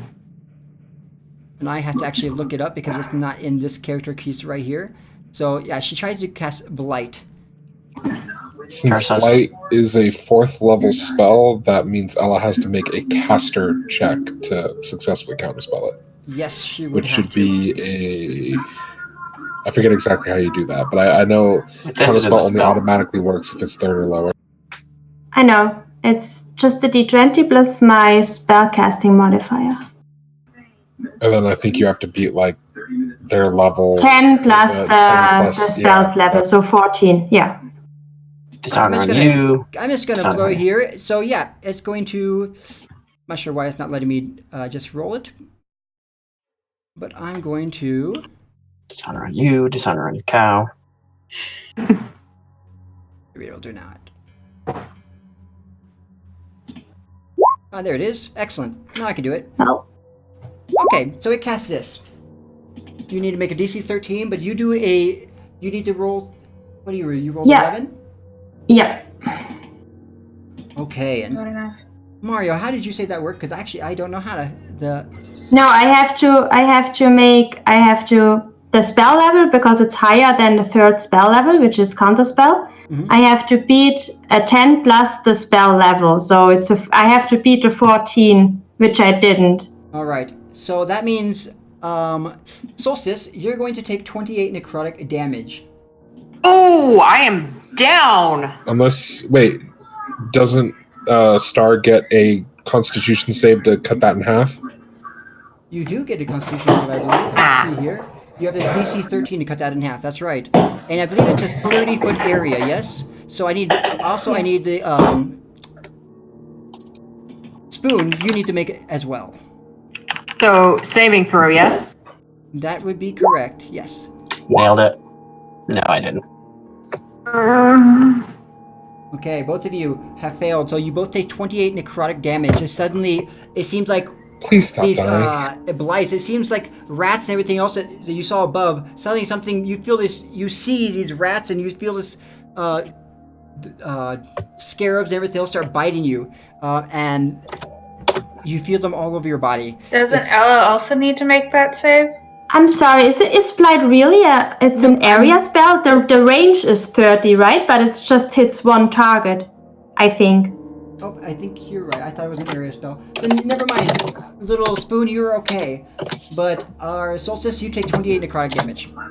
Yeah, Okay, Rebecca's Star right. is They said it unconscious. I just looked it up. Oh god. Somebody needed a rest. All right. So Yes, I did. No! So you see Solstice, and Solstice comes and lunges at the priest. The priest just looks at her scornfully, curses, like spits, and casts blight in her direction. And suddenly you see it's like a swarm of rats and His direction. pretty much the stuff you saw at the altar suddenly swarm around her body, and then it dissipates, and she's fallen. She's on the ground, unconscious. Male. Next up is Spoon. What were you going to do, Spoon? As my bonus action, in the spot where he is, I'm going to cast that. Ooh. All right. I think you have to push the healing spirit button, and it'll tell you how much you've healed. No, I know, but I don't know if it heals immediately. Whenever your creature you can see moves into sphere for the first time on a turn or starts its turn there. I don't know. That's up to you whether or not it heals him now or heals him at the beginning of his turn. I'm on a turn. So, you see a creature. If you put the creature, whatever creature you choose, I believe, the creature can restore 1d6 hit points to that creature, and no actions required. So you can do it as a bonus action right now. Yeah. Yeah, but what it says is until the spell ends, whenever you or a creature you can see moves into the spirit's space for the first turn on a turn or starts its turn there. Okay. So are you counting like when it pops up because he's already in that square, he heals for a d6, or are you gonna when he starts his turn next turn? It'll be when he starts his turn next turn. It looks like. Okay. All right. So he'll be fine. You have a spirit over here looking over Solstice, and anything else you'd like to do? Yeah, I'm gonna pull out my short sword and stab her. All right. And miss. I'm doing great. Softening her up for you. Okay. And yeah, you try to attack, but you are distracted. I mean, you're still shocked that stone turned to living flesh when you licked it, and you're pretty convinced that your lick was what brought it to life. Nice. Okay, so that's my first attack. I actually have 2 more attacks. So second swing, 20 to hit. My 20 definitely does hit this time. All right. 8, and then third swing. Maybe you 23 should to try hit. kissing it again. I don't know. But yes, it takes 8 Another piercing 8. damage. All right. You said you only do two shots, right? I swing 3 times. You swing 3 times. Okay. Oh, in that For- case, yes. So 16. Yep. All right. So you see her; she's definitely bleeding. So it seems like seems almost like she's actually alive. And her blood is like you see it going through her armor. She's not wearing much armor.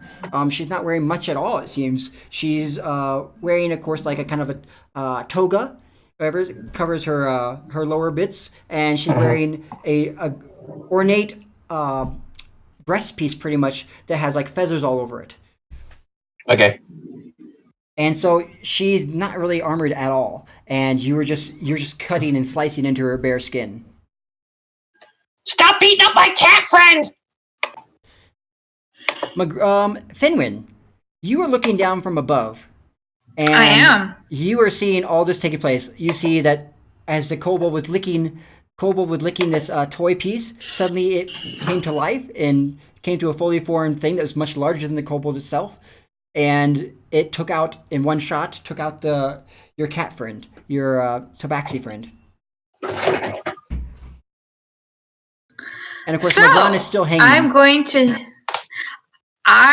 going to do a thing that I have not done yet this campaign. Ooh. I am going to summon a sword. I have the power. And then I'm going to move forward. Mistress of the universe. I am She-Ra!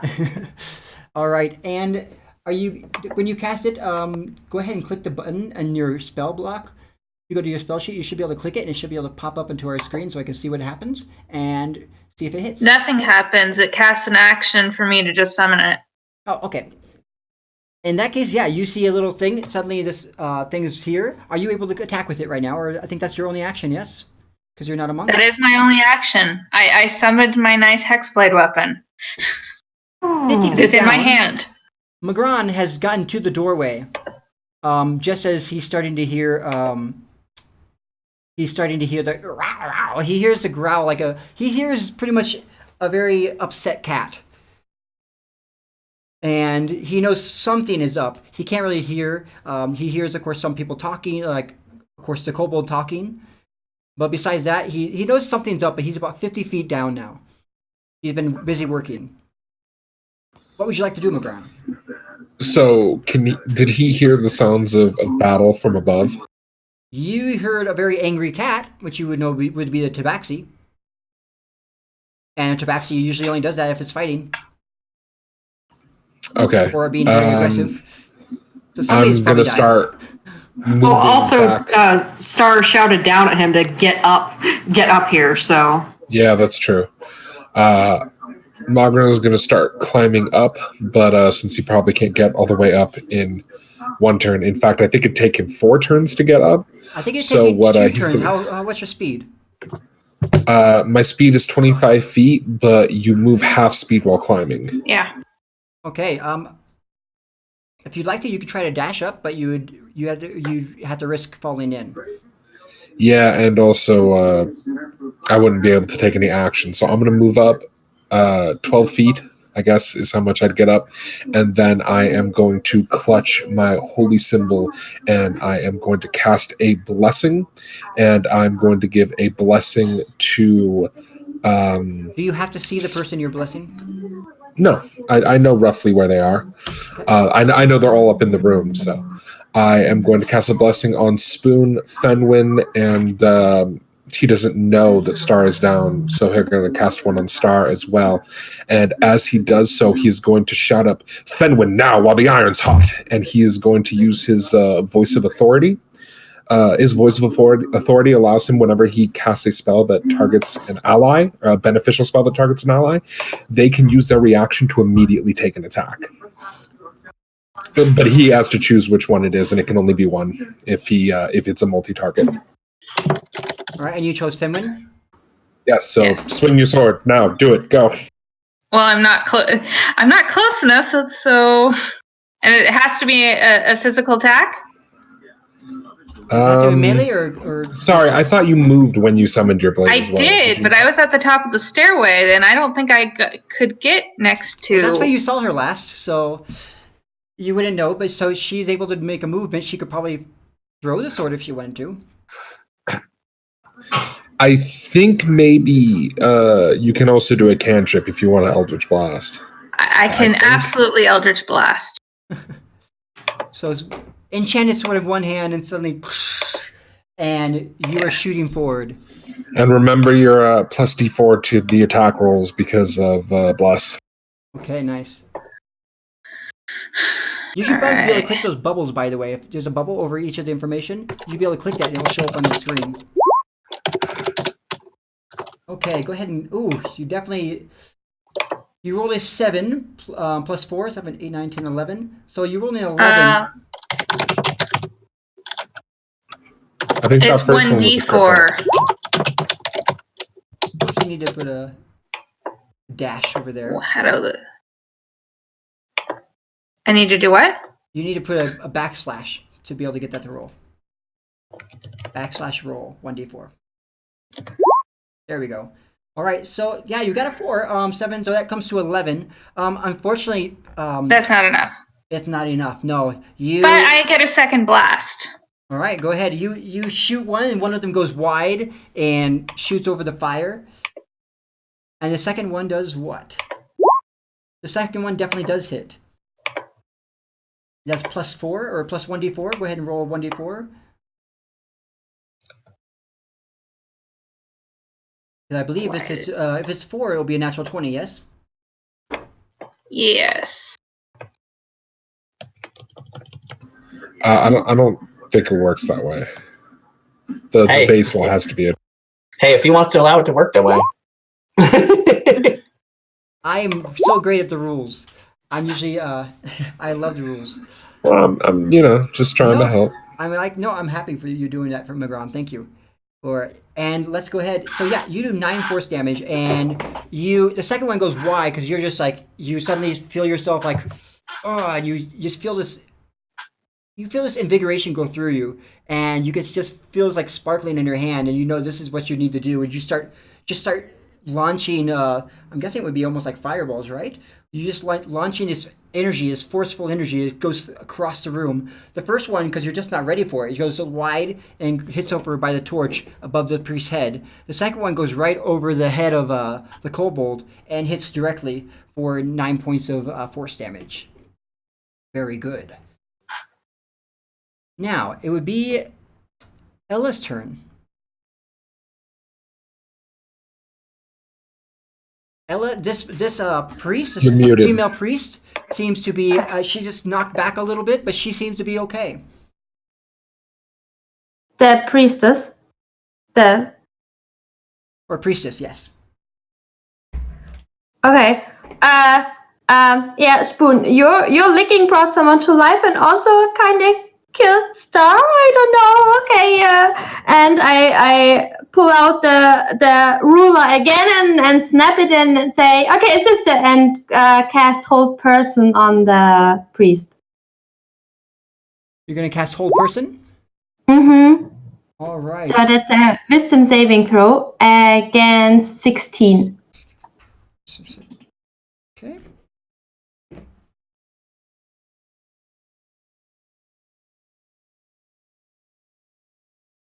Disengage.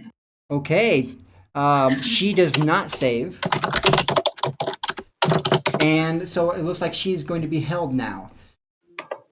Suddenly she's just casting like at the cat or at the tabaxi as if the tabaxi is nothing, and then is suddenly starting to take boosh boosh boosh, and then you notice her limbs just seem to freeze up. Okay. Anything else you'd like to do?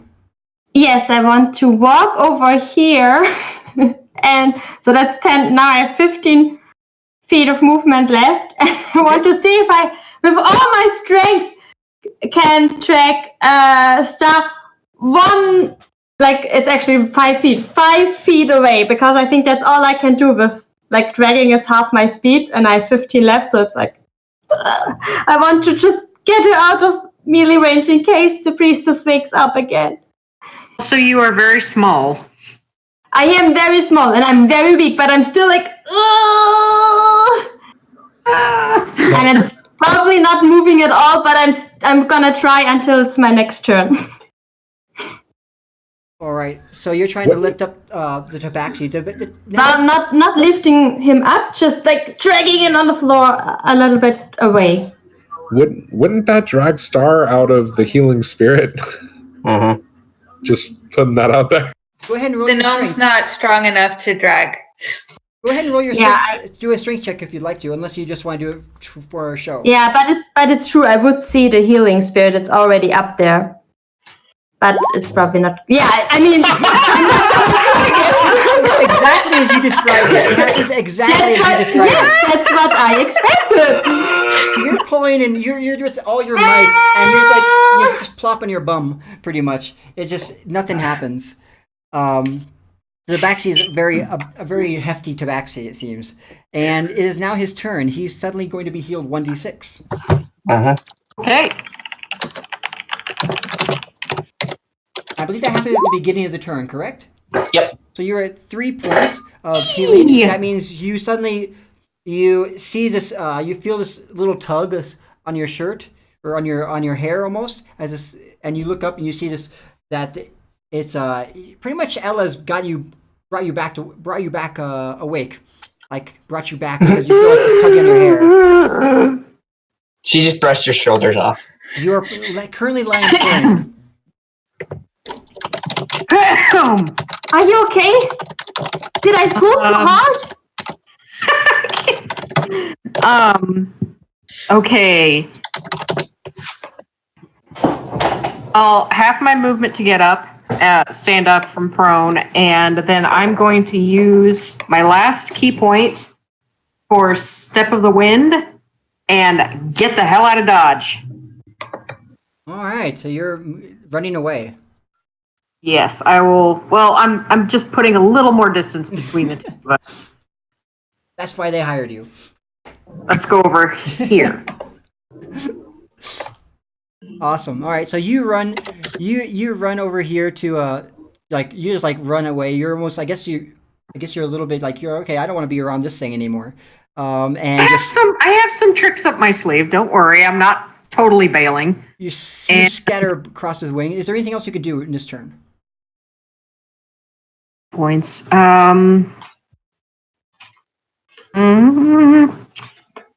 I believe that I had some darts when I character, so I'm gonna try and throw a dart at her. I'm not sure what to do for that, but I'll try. You should have a thing on your weapons in the center column. I believe I put darts in there as well.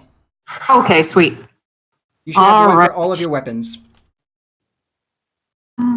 That's something I am quite good at in preparing. I don't see darts. I have quarterstaff, dagger. Oh, I'll throw the dagger. That would be more beneficial. Don't forget to add a D4 from Mogren's Plus. All right, Right. +4. You add an additional D4. There it so you is. have to Okay. roll it. So you throw, and for 14, you're able to hit. So you run away and take out of one of your like pretty much It's the attack or is it the damage? It's the attack, right? Yes, that's to hit. Well, he also has advantage because the Added to priest damage is as well. paralyzed. +4. Or the Yeah. Plus adds it to damage as well. Yeah. No. It's just attack rolls. Just it's not attack. All right. damage. So you get Just attack, all right. You are able to pull out from pretty much you have a sleeve with your dagger, and as you're running away, you throw it, and it's really easy to hit this frozen figure because the figure is not moving, and it sticks right into the figure. Go ahead and roll damage. Well, I didn't know that the person was held, so I just woke up and saw them standing over me, and I'm like, ah! Definitely, but you got away and you threw it, and it pretty much it goes like almost right over the right into the collarbone almost, and it looks like you can see it just bleeding out, and you can see the eyes like kind of twitching back and forth. The eyes are still moving, but you can't. It's not moving. This person's not moving, at least not yet. I believe is that the end of your turn? Yeah. Can I tell if if there's some sort of spell effect on her? You would tell it something's not right because she didn't react to the being struck. Okay. It just like it went boom right into her skin. Okay. It just sunk into her skin. She had no reaction to any pain or anything. Okay. Stars just kind of go, like cats do when they're confused by something. And I rolled a 17 wisdom, so I believe that means that I'm out of hold. Is that correct? Oh crap! All right. Yep. So suddenly, with that dagger as it struck into her collarbone, she looks over and she sees that you have struck her, and looks down, sees a dagger inside of her, and she is going to She rolls that at the end of her turn. at the end of her turn. Yeah. Well, that means then she is unfrozen, but she's unfrozen then. Thank you. Which means it's Spoon's turn. It's like everybody running away. I'm going to step one square to the left so that I'm in the healing. It doesn't do anything for me because I'm not damaged, but so that she doesn't theoretically.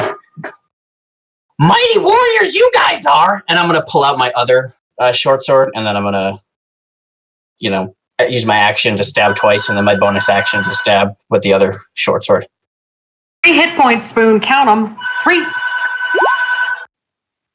Did it roll? 25 to hit. All right, 25 definitely does hit. Okay. For 9. 27 to hit. 19, or for 9.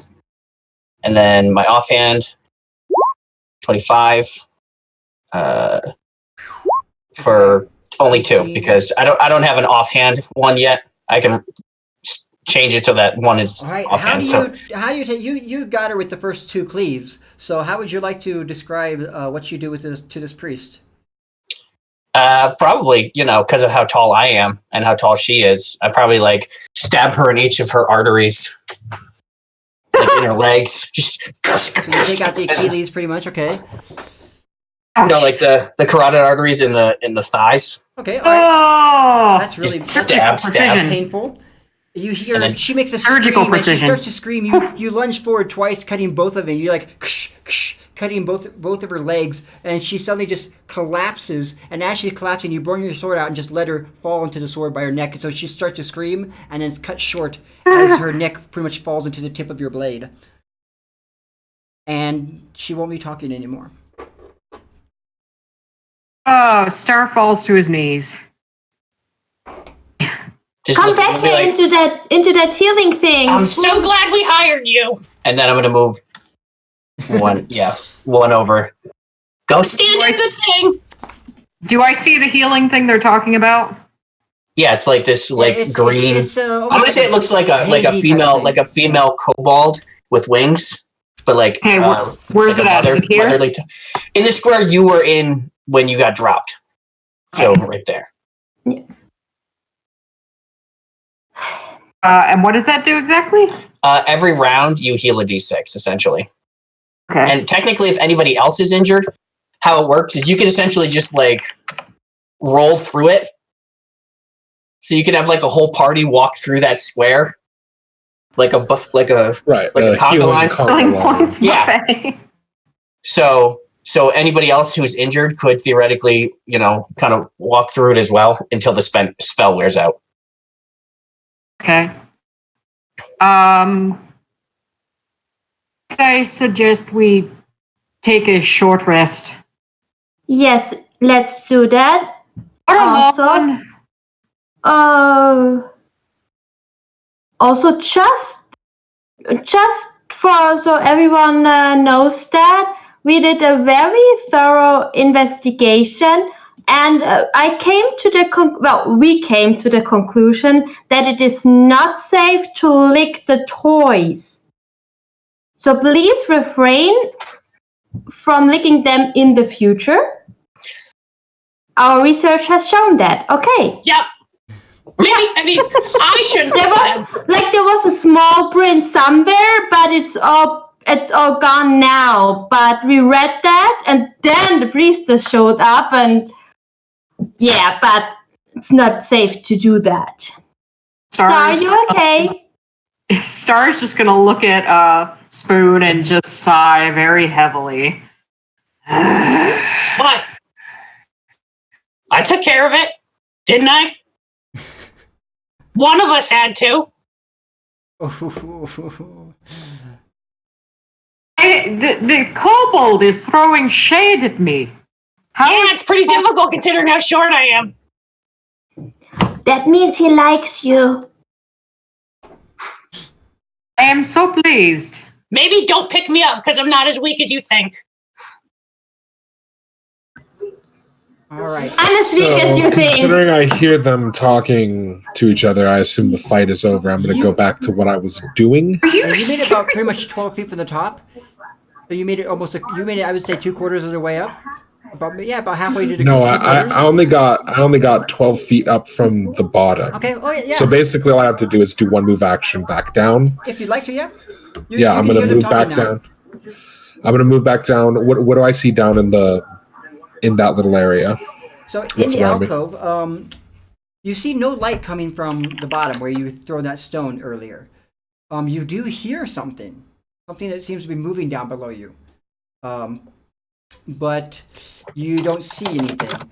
In the doorway, you see that there's a passage, and it looks like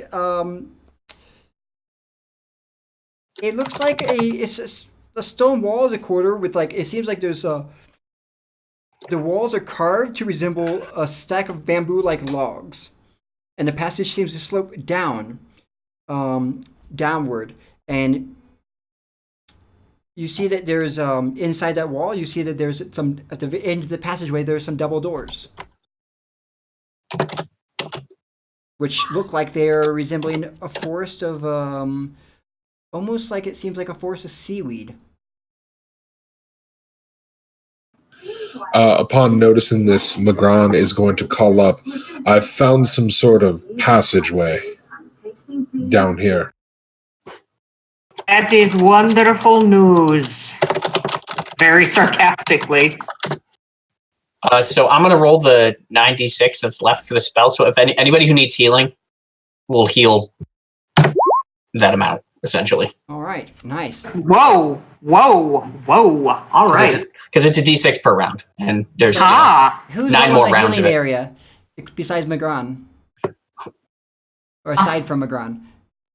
I think the only other person that got injured in the last fight, besides Magran, was Fenwin, right?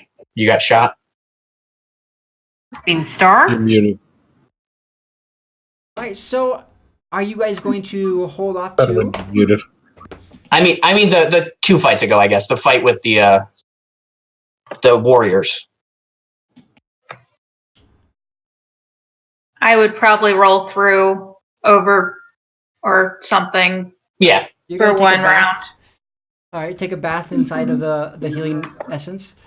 And yes, as you all of you are getting healed, I'm just going to go ahead and get rid of this creature here. As all of you are being healed, you hear a shout from the hole.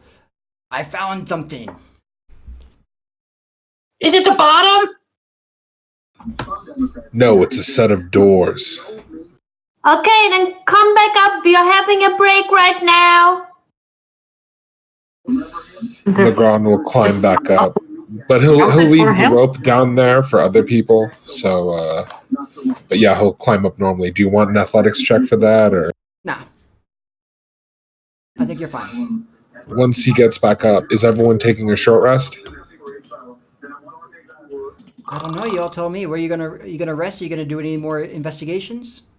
I'm actually going to check the remains of the priest. All right. Does she have any? You check the remains. You find that there is a on this priest. You find that there seems to be what has a feather. And it looks like the feather would be the arcane focus. It's like a necklace of feathers. Oh, necklace of feathers. Okay. Yes, it's pretty much like the bodice that she was wearing. Okay. And you also noticed that she had she had a jeweled dagger as well. Oh. Like a jewel. I'll hand back a Star's dagger. Just here you go. This looks You. kind of ceremonial, maybe. And I'll hand it Sacrificial? to Ella.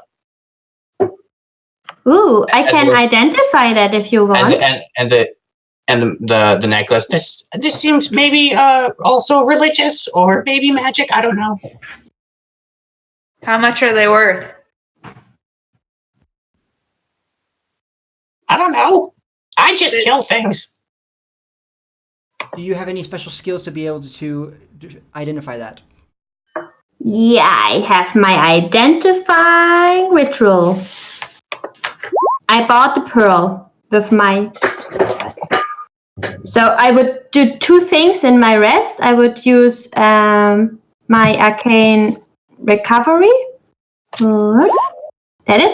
And I also would put the pearl on my lap, and with the dagger, and it's just hovering in my lap, and I start to just rub it and sense the tiniest vibrations, and with that, it should tell me if the dagger is magical and what properties it has, if it has any special properties.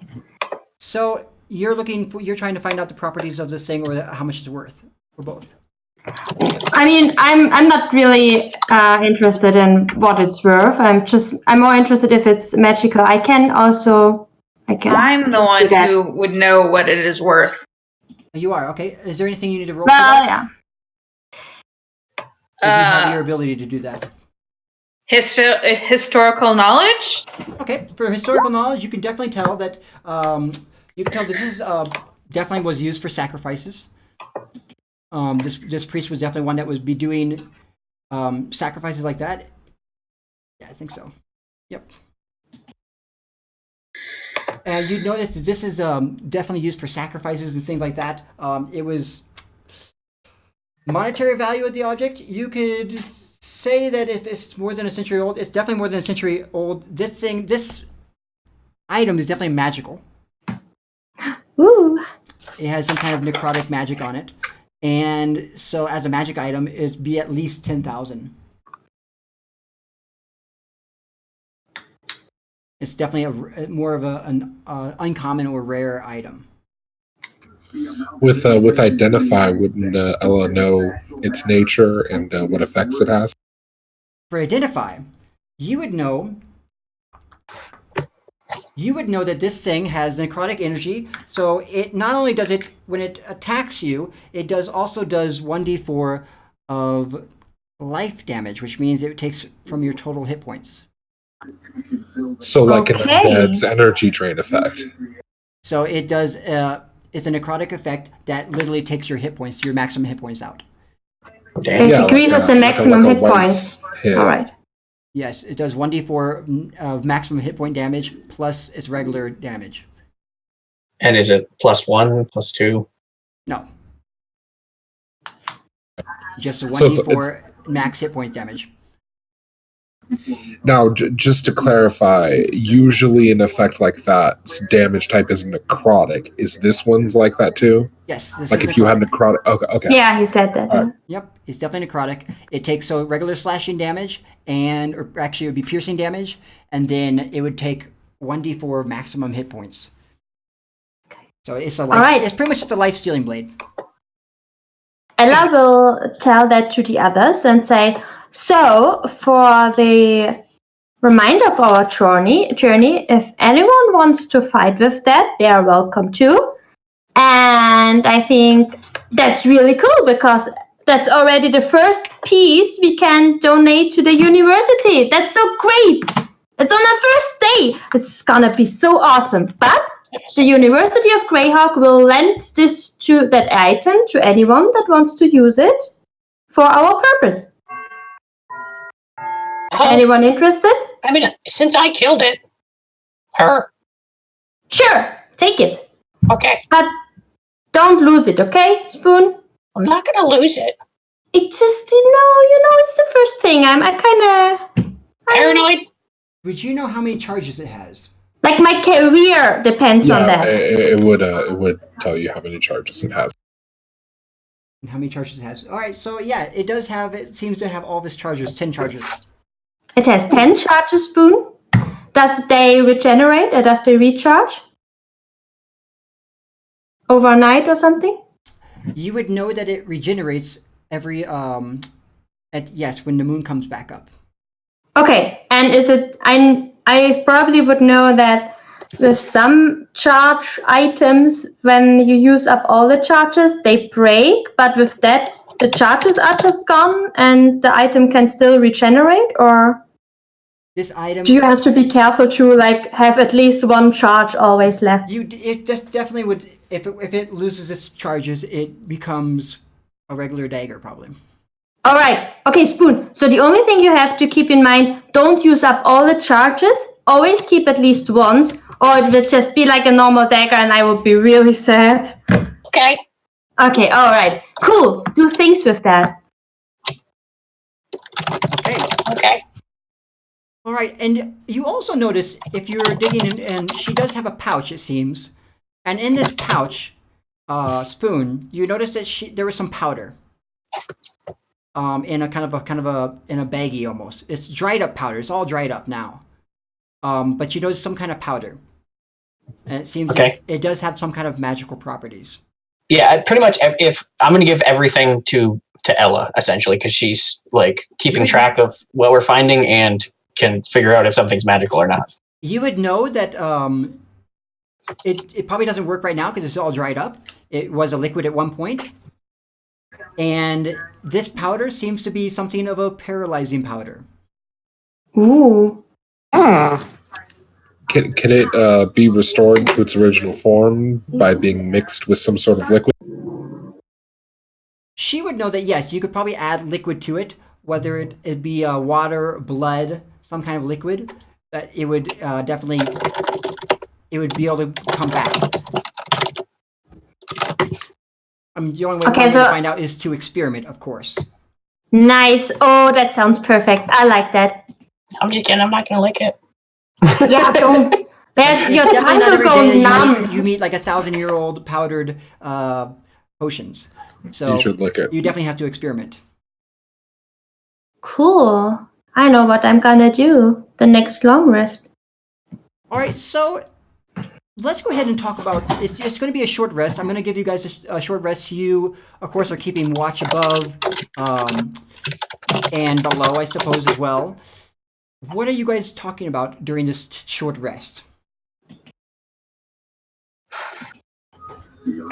Mogren probably isn't saying anything, just looking around and making sure nothing comes out of the hole at them.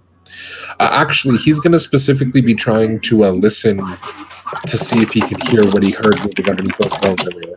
I don't know if you want me to roll perception for that or anything. You could try to listen. Go ahead and roll a perception check if you'd like to. I mean, I'm guessing you probably have to get closer, but go ahead and roll it.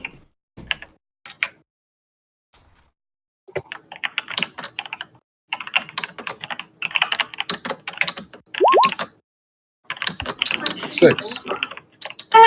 All right, so yeah, it's whatever it is. It's really, really far down. You notice it was probably at least 100 feet down or something like that. It was quite a ways down. So you have no idea. Like you can't hear anything that's moving around. You just notice there's something down there, and it doesn't seem to be able to come up because it hasn't. And are there anything else you all would like to talk about during this short rest? Because I think we're at 7:13. I believe we're supposed to finish at 7:30. Correct? So go ahead. I'm going to let you, I guess, strategize on your next move. Star looks around at the walls and tries to see if there's any tabaxi depicted on the little dioramas. As you're walking around, you notice in a far corner that seems insignificant, in this far right-hand corner, you notice that it does seem to be tabaxi, but the tabaxi are more like they're all in collars. And some of them are in cages, but most of them, they seem to be in collars. You see that some of the nobles have put their, are cutting them into rugs. You can see like it's the butcher area. And you also see that some of them are using, seems to use the tabaxi as what looks like domesticated pets.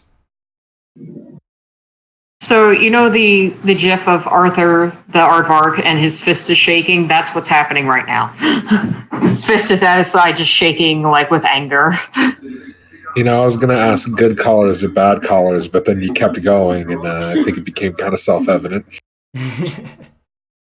Yeah, no, definitely they were not that type of I'm collars. sure there's probably on the warriors some warriors wearing tabaxi skin. That's morbid. So you know the relationship now. Of course, it seems that the relationship a long time ago goes way back to them not liking tabaxi. They see them as less than them, or as slaves or something to serve them. Sounds like these guys in the Scarlet Brotherhood would have gotten swimmingly together.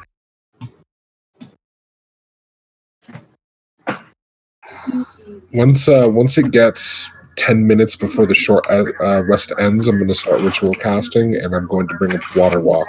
Since that door did have some seaweed stuff on it, Magrin's a little paranoid that it's going to open into some sort of water of some kind. So, but other than that, he's not really doing anything other than just kind of looking around. All right, sounds good. Okay, let's go ahead and go to each one of you. Spoon, are you going to be doing anything during this short rest? Probably not. Probably just sitting there, looking at his new dagger. Ella's taking notes about the dagger. Like, Okay, go ahead. like looking over Ella's shoulder, Okay. putting things on his head. All right. And what about you, Ella? What are you going to do? Yeah, I'm taking notes in my tiny notebook, so Spoon almost can't read it. And I'm very excited, and I'm making plans about how I'm gonna experiment with that paralyzing powder. Okay. And then I'm always every few seconds I'm giving Star a side look because I feel a little bit bad because it does seem like we are kind of responsible for him getting down. So Ella feels a little bit bad about that. But I'm also the reason he got back up, so call it even. Star of Solstice, what are you doing during this short rest? And after seeing the depiction of this 1,000-year-old historical depiction of your race? Probably gonna lick my wounds for a little bit and then do some meditation, but notice that he is very fidgety when doing this meditation and that he's having trouble staying focused. And his mind is really restless, so it's hard for him to focus on his meditation. You know they brew potions for that now. Finwin, you're at the first level of. I'm guessing you're guessing. I'm guessing that your mother never had reached. What are you doing now? I'm being like every good archaeologist. I'm making a record and making a map. And doodling, this is what this diorama, this is where a cleric I can read this skeleton diorama was. to you. Do not, with notes, do not touch the statues. Okay, so in this diorama, you see that there are 12 tribal warriors, 1 scout, and a mastiff, as well as a panther. There's also some deer, it looks like. Mm-hmm. What you're noticing in each of these dioramas, they're depicting some kind of aspect of tribal life. There are just 6-inch tall figures in the displays, and they're made of what seems to be like stucco, realistically and brightly painted. The scenes portrayed represent fishing, farming, religion, warfare, the creation, crafting, and of course, what you saw, their warfare includes going against tabaxi as well. And then you see that their tribal life includes the tabaxi as slaves. And what you notice is, you notice that there's mastiffs, there's a panther, there's these deer, there's a river scene where they're gathering fish, they're fishing and working in that. There's another scene where there's farming, and there's a priest looking over the farm. You see another display where there's a temple, and upon the tiered pyramid, and there's 7 commoners that are bringing offerings of gold and jade. before the temple, and on top of the temple there's another, which you look like a priest. And this priest is holding what looks like a snake that's wrapped around him. And then around him are standing 3 costumed tribal warriors. One dressed as a winged serpent that's holding a spear, another dressed as a bear with razor claws, and another dressed as a coyote that's holding a torch.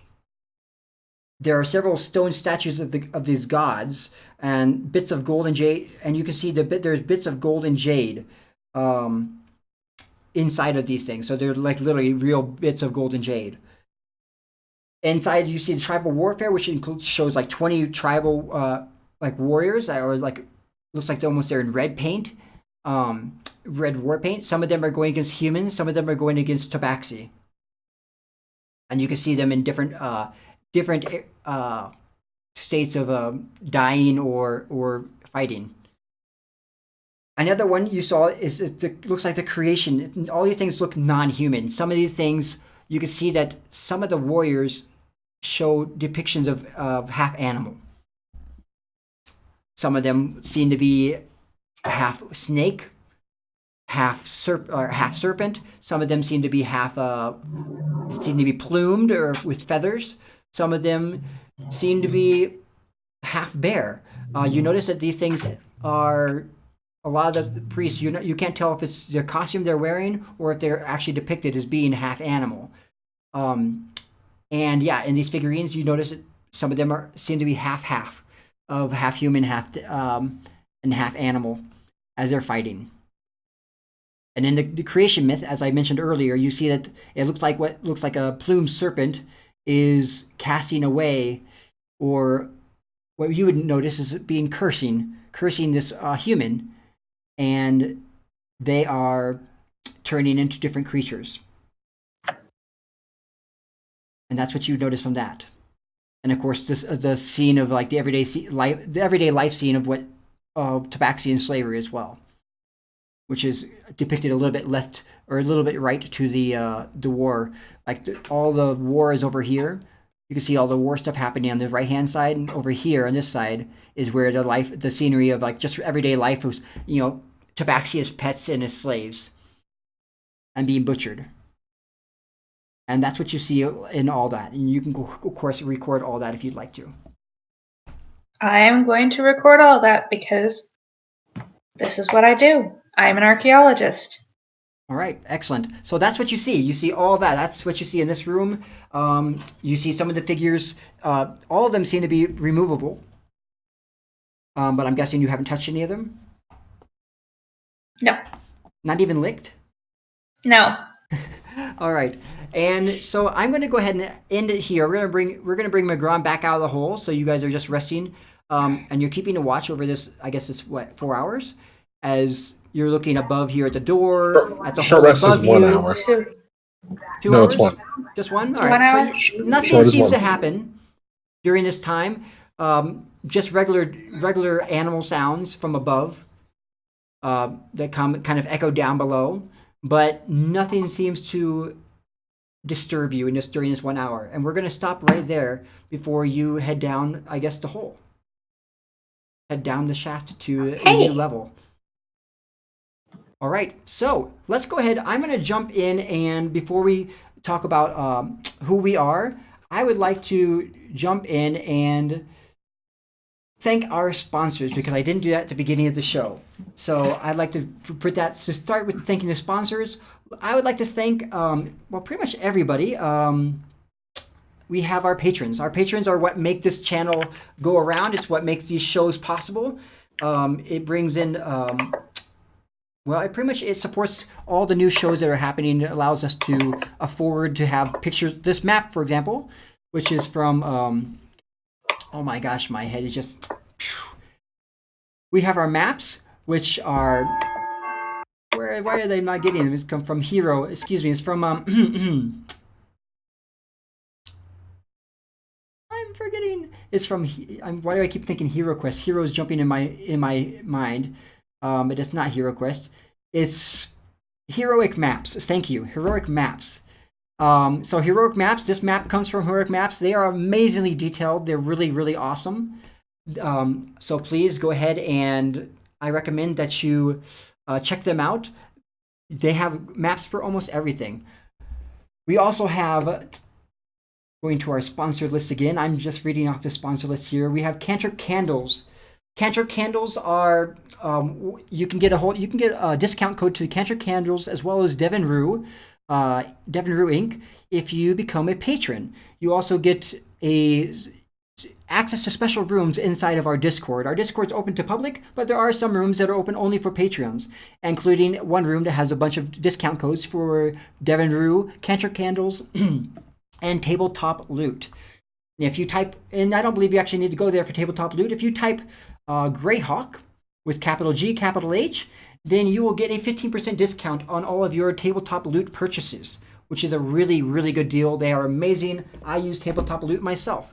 And I believe that is all of our sponsors, unless I'm missing somebody.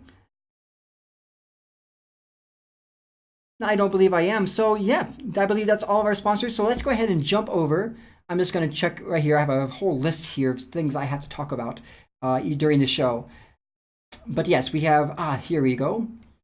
Oh, we also are run and we are supported by Roll20, which is what powers our games, and I hope you would all try to check it out if you like it. I enjoy it. I find it pretty easy. As a DM, it can be tedious, but I think any online VTT is tedious because you have to put the maps in and prepare all that stuff ahead of time. But for players, I think it's a great way to play games. I love playing this on Roll20. It's what I prefer.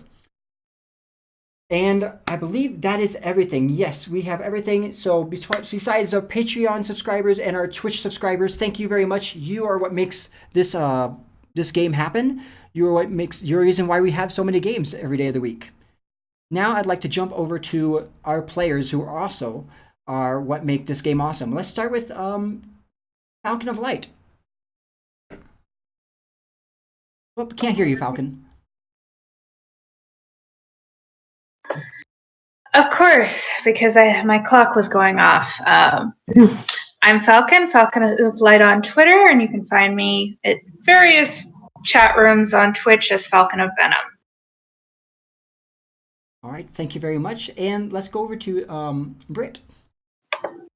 My name is Brittany. You can find me on Twitter at IrishDream86. Also, I have a cosplay Instagram titled Cosplay Media Britannica. That's where you can find pictures of all the cosplays that I have done, which isn't a lot, but I'm still fairly new. And stay tuned for Gen Con, because I'm going to Gen Con and I have a lot of cosplays lined up for Gen Con. So see you there. Things will be posted. Yes. Okay, and what about you, Mario? Well, I'm Mario Vilas. You can find more of me at Lights Camera Initiative on Twitter. Additionally, I have a YouTube channel where we play, publish modules, and then review them. Additionally, in half an hour, I'm going to be on RJ Crespel's new Tainted Lands 2 stream. Even more tainted than the first one. So, check that out. All right, awesome. Yeah, that's me. Okay, how about you, Becca? Yeah, hi again, I'm Rebecca or Luriti, and you can find me at Reluriti on Twitter. Okay, excellent. And then we have Spoon. You're muted. Dogs. And everybody came home from dinner, so they were being loud. I am Calvi Calv, or Calvi Calv's Gaming.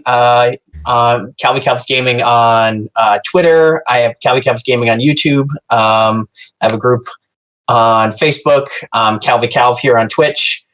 I posted both of the links for the one for the mask that I'm wearing, the guy who built the mask, and I love it. And then the other one is actually my Patreon, because I actually wrote a story, essentially Spoon's journal entries. So every time we actually finish a full day, I'll write a journal entry of what happened during the day. Such a good idea. Yeah, I'm doing it. Like I said, I'm doing it for another game because it's good practice for writing. and then I'm creating content. Then I'm doing something, which is better than doing nothing all summer. But I'm doing that, and so I posted my Patreon, and that's actually free. The spoon stuff will be free, just because I just kind of babble for whatever he's babbling about throughout the whole day. Yeah, that's me. All right, awesome. And I am, well, it says I'm DM Shane, but I am Josh, also known as Winged Horizon. You can find me on Twitch at Winged Horizon, but these days I'm spending a lot more time on Instagram, and you can find me on YouTube as well. Just everything's Winged Horizon. If you are going to be at Gen Con, I do plan to run some games at the Greyhawk House, or we call it the Greyhawk Castle. Where, if you don't know about it, I believe there's still rooms available, which are at great prices, much cheaper than all the hotels you can get through Gen Con. And I'll be running one of the Essential games from the new Essentials box. Because I already picked that up. I had my brother pick it up over back home, and I'll be picking it up, and I'll be running that game at Gen Con for anybody who's at the house that wants to play. So besides that, I hope everybody's enjoyed the show today. We are going to go ahead and say toodaloo to y'all, and thank you so much for joining us. Toodaloo! Great game tonight. That was good. Yeah. Bye. See y'all later. Let's go ahead and do the goodbye. Let's see, closing time.